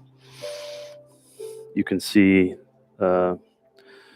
nice clean tracks at the beginning of this Arkansas run, and then you can see right in between the large rocks, right in the middle of our obstacle zone, you can see a little pile of dirt on the left side of the robot, the left tracks, and that's where at least one of the wheels started spinning and basically creating that pile of dirt. And I think the front wheel and the rear wheel were spinning right there. But luckily the robot didn't get stuck there and it was able to get past that. And you can see as the right treads went over the berm, you can see how deep the tracks are versus on the left side, the tracks are just as shallow as they were earlier, maybe just a little bit deeper. And this is very analogous to tracks on the moon. They're going to stick around a long time, and they can actually tell the story of what made them and what was going on mechanically and traction-wise of the device that made those tracks. So I'm not an expert. I just play one on TV, but right now it looks like the rear wheels of this Arkansas robot have dug in deep enough and pushed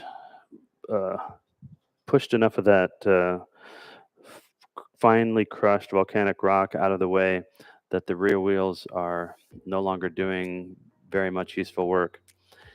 And I was going to say that the front wheels are a little bit in midair, probably because the robot was a little bit high centered. Now the front wheels are way in midair because the team has decided to push their digging implement into the ground, possibly in an attempt to get this robot shifted or moved forward out of its hole that it's gotten itself into. We have, we're about 13 minutes in, about 2 minutes remaining.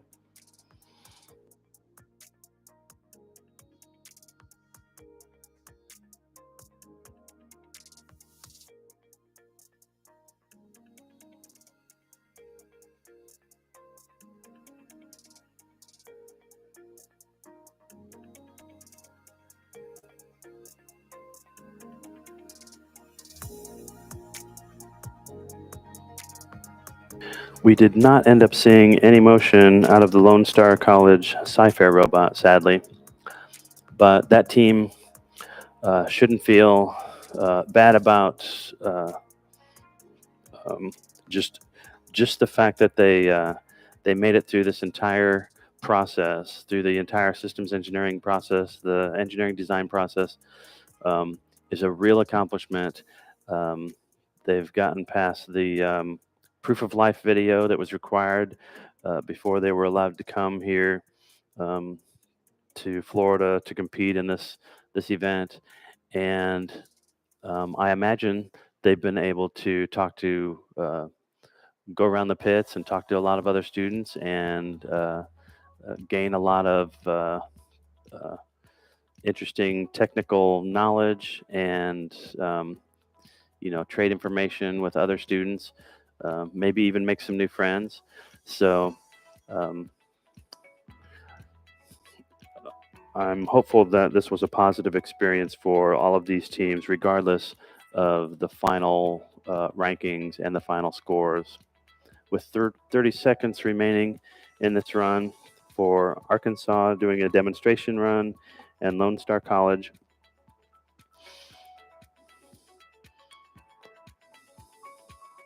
We will now look ahead to see who's coming up next. San Diego State University is going to do a demonstration run, and South Dakota School of Mines and Technology is going to perform a competition run. And then after that, we will have our last run of the 2022 Lunabotics competition, and that is going to be a demonstration run from Worcester Polytechnic Institute. So stick around, don't go anywhere, because we are not done. We still have 2 more runs coming up in just a few minutes.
On the screen, San Diego State is going to be doing a demo run.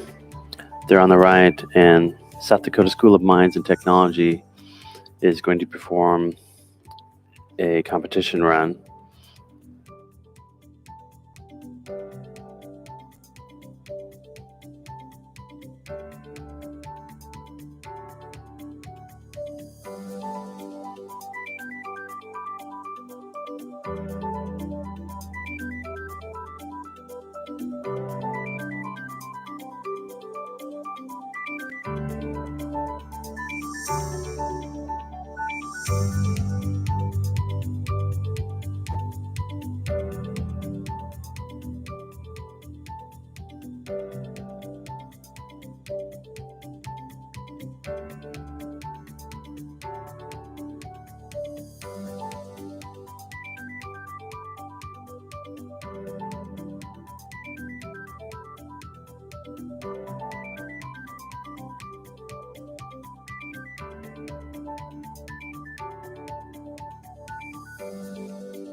right, we started. Let's see what these robots can do.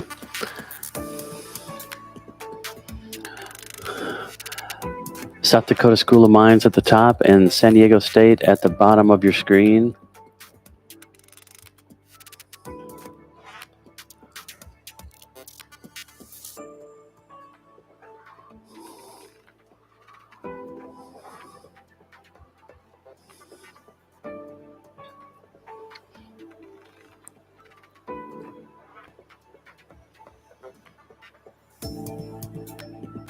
San Diego State robot appears to have made it almost all the way through the obstacle field and into the excavation area.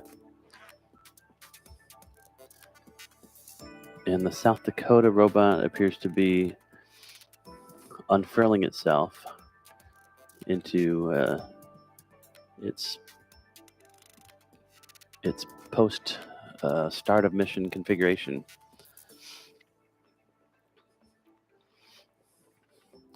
So keep in mind that the San Diego State University robot at the bottom of the screen, that is for demonstration only. They have already completed their 2 official competition runs, but they have apparently fixed whatever their issues were and, requested the judges give them an opportunity to demonstrate their technology in the arena and not score any points towards the competition. It looks like it's digging. Ooh, those are some pretty deep, pretty heavy loads right there. As they lower their digging system gently down into the surface. Actually, they're just changing the angle at this point.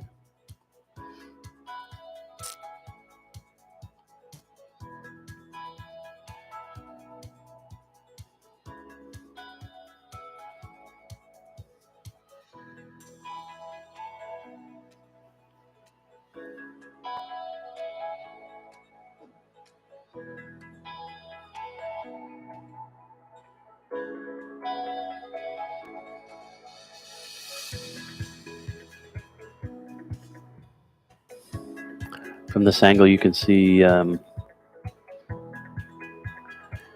loads of soil being dropped into the center of this robot.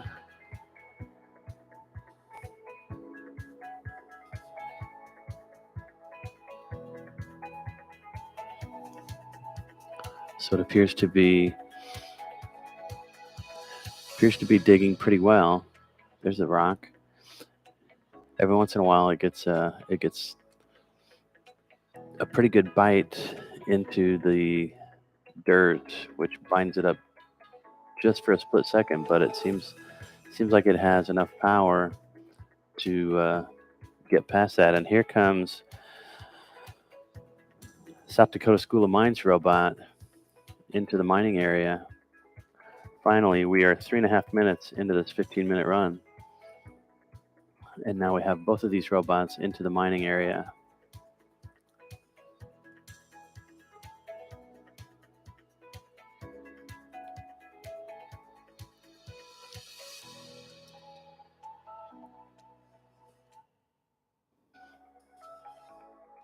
This is a pretty good view of both robots now. San Diego State on the right, South Dakota School of Mines on the left.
And it looks like the San Diego State University robot is lowering its digging system into the surface, below the surface, slowly but surely.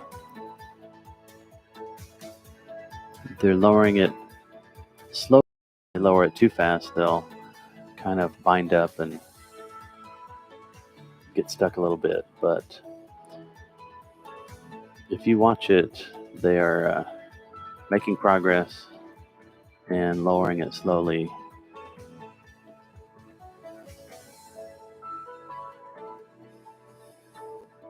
South Dakota School of Mines at the top of the screen is dumping a load at the lander. Huh.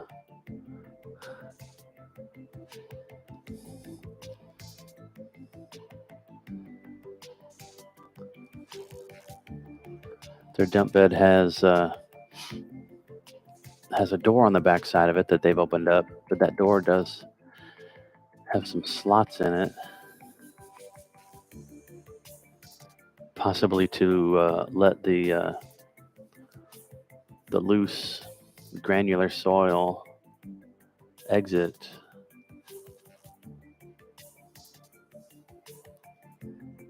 South Dakota School of Mines may be having some problems with some of their mechanisms, possibly. Oh, that's what happened the last time they ran. That's too bad. That's an unrecoverable situation for that robot, because that pivot between the front wheels and the back wheels, that pivot is a passive hinge. There's no motor that can flip the front of the robot back over into an upright position.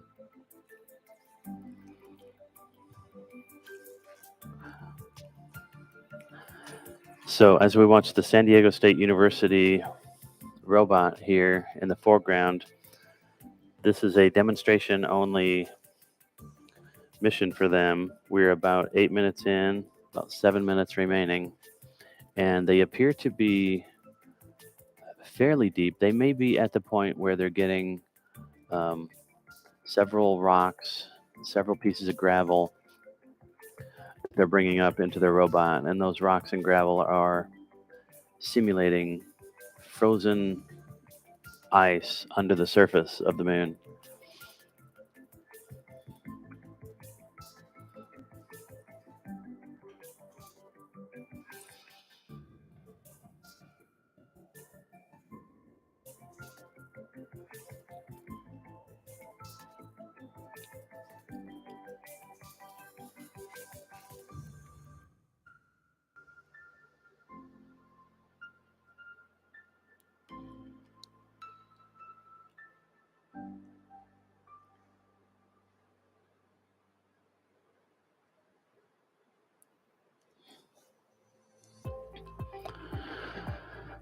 Of course, digging isn't the only thing this robot. Oh, look at the South Dakota School of Mines robot trying to drive its back wheels, even though its front ones are sideways. It was a valiant effort. So they haven't given up. They're moving their actuators around a little bit.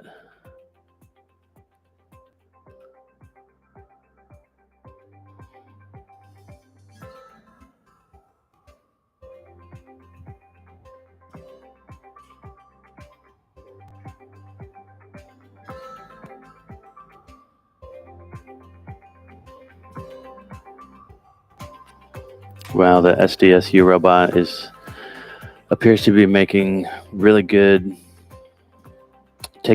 bites out of the soil.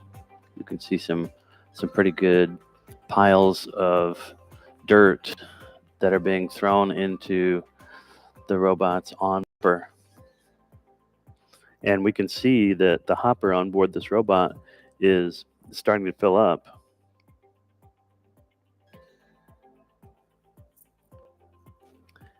It looks like the students are raising their digging mechanism We're 10.5 minutes in, 4.5 minutes remaining in this run, this demonstration run for San Diego State University. And you can see the hole that they have created.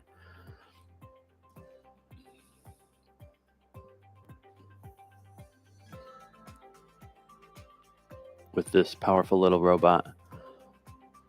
Keep moving forward. All of the students have signed their robot. And you can see the pile of dirt that was underneath their hopper. And so, at least for a while there, their hopper was letting a lot of that loose soil right on through. But at some point, it probably just started to pile up. So this robot is having a little bit more trouble getting back than it had getting to the digging area, but it seems like it's gotten past that and is now getting ready to line up with the lander's receiving system, the lander's hopper.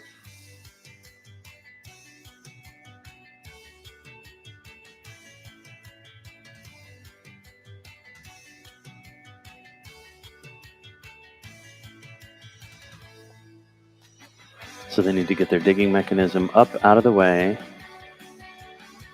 so that their onboard dump bed can raise and dump onto the lander without it all spilling out onto the ground. Did they hit something? No, they're still going. We can see some rocks already on the lander's screen.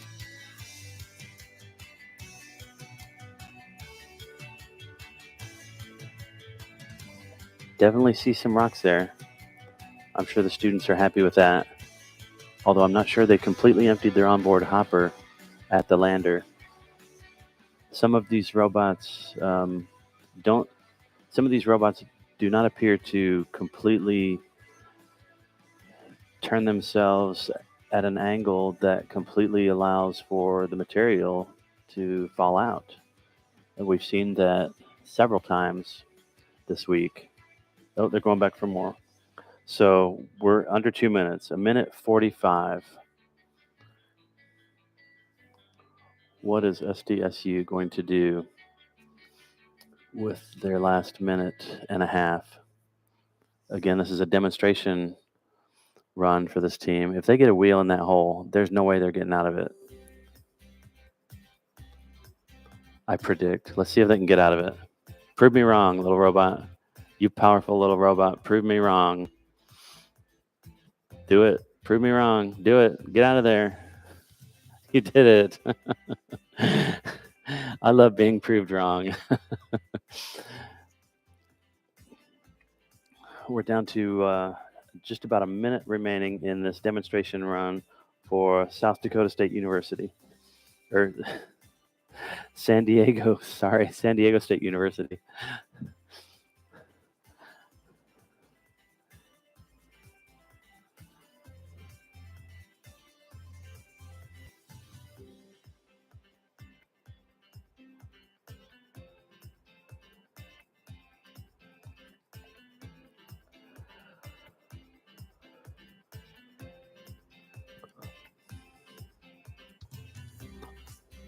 I'm not 100% sure whether they are trying to dig right now or whether they're trying to show off their students' names, which have signed the buckets of their robot.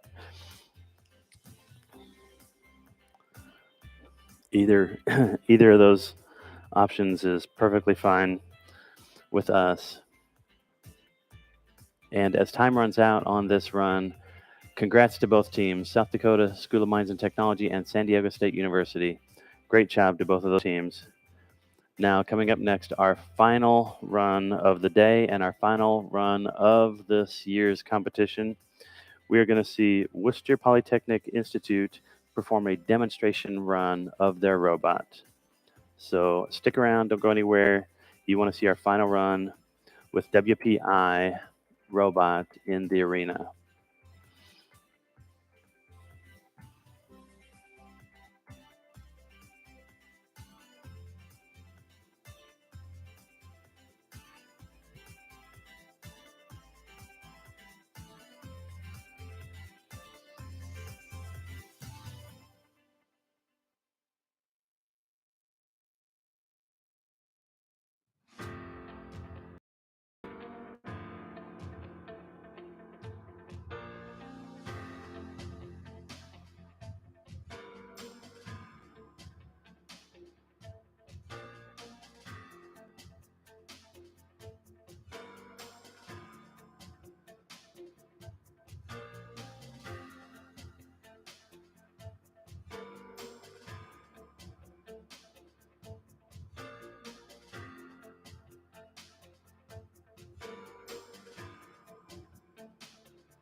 The Worcester Polytechnic Institute students bringing their robot into the arena for a demonstration run. This run will not be for points. This will be our final run of the day and final run of this year's competition.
Right, and this demo run for WPI has started.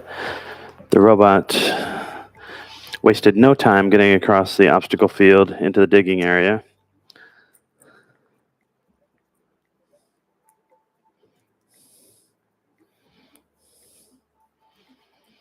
Hopefully the team was able to correct any issues they were having earlier.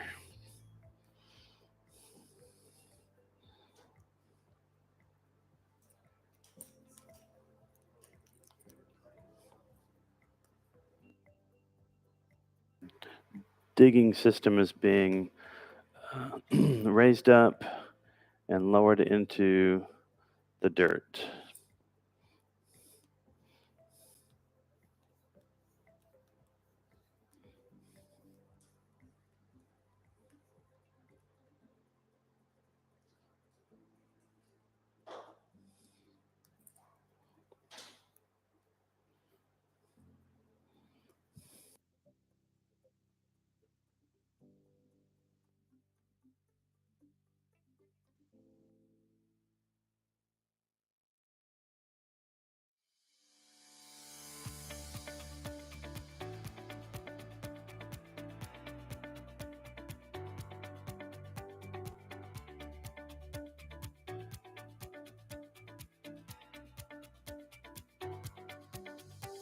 All right, we're seeing WPI's digging system rotating and bringing dirt up over the top onto their system that raises the dirt up and onto the back of the robot.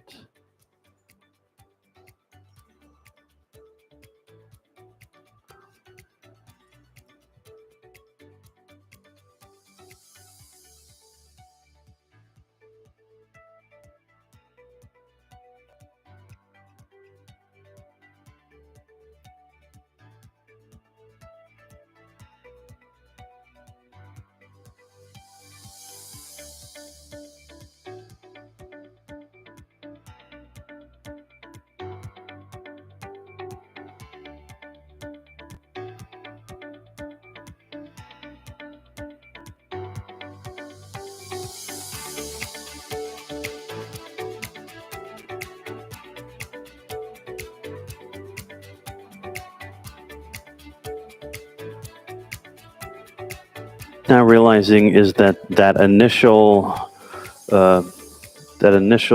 movement of the rear conveyor was probably just to get rid of the overburden, which doesn't have any gravel in it. But this stuff that's coming up now obviously does have gravel in it, and the rear conveyor has stopped. And so what I suspect they're doing is just collecting it all on board. There's some big old rocks coming up. Collecting it all on board. That may be as far as this robot can push their digging implement into the ground. I'm not sure because they're bringing it back up now. So they're no longer dumping out the backside, which was confusing me earlier, but now it makes sense. They didn't need that initial dirt, so that's why they were running both conveyors. But once they got to a certain depth, they stopped the rear conveyor and are holding on to this material on board, and then they'll just simply offload it using that rear conveyor once they get back to the lander, I suspect.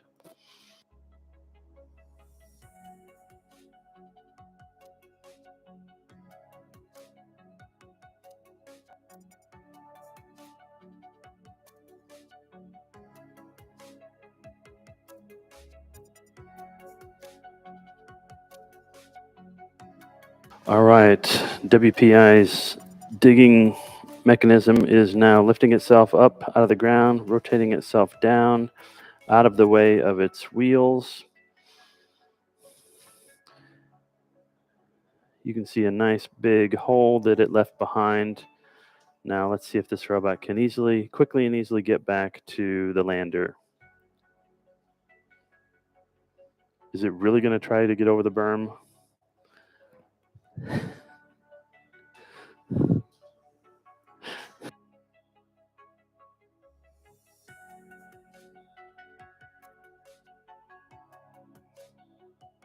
Okay, I had my doubts, but they got past the berm.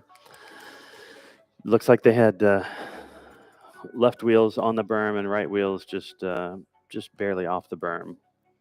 So now they got to get lined up fairly well with the lander, otherwise some of their material might fall to the ground instead of being deposited on the lander. Again, this is a demonstration run for WPI. They will not get any points for this run, and this is exciting for them.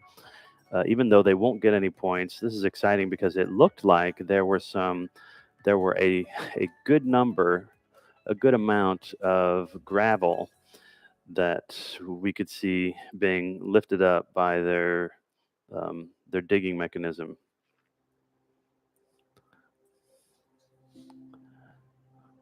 Okay, having a little bit of wheel slip there, that can cause some trouble if it's not kept in check. We've seen a number of times where robots have spun their wheels and gotten themselves buried in a bad spot.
Let's see, are they close enough to the lander for this material to actually fall on the screen versus falling on the ground? I think the team is probably aware that they're probably worried that they need to be a little bit further to the right, but there may not be time to do a 3-point turn in order to get this robot shifted to the right, especially with the way that their wheels were seemed to be slipping there. It looks like they're dumping most of that onto the ground, sadly. Okay, there they go. I'm not sure why the robot is... Okay.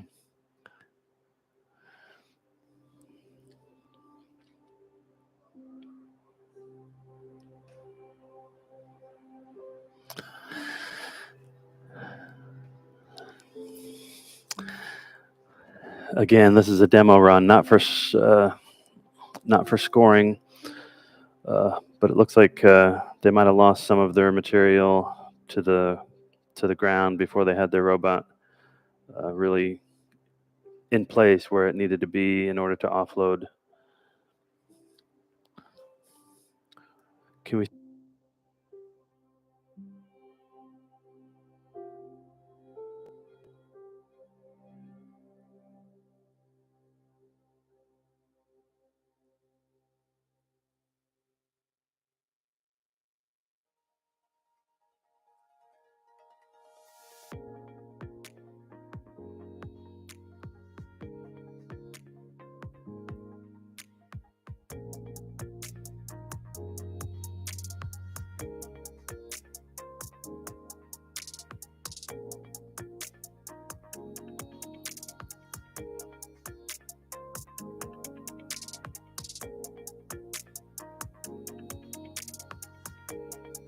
Oh boy, this robot's, at least the front of it is sinking down.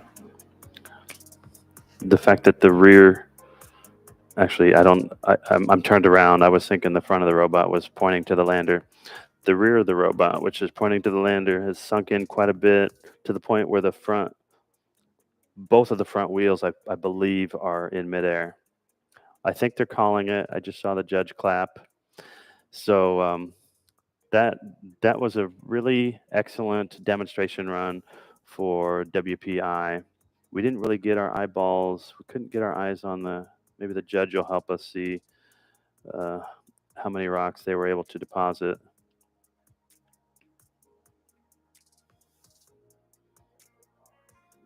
They did get some rocks onto the screen. I feel like they had more than that on board. I wonder how many of them accidentally got dumped onto the ground.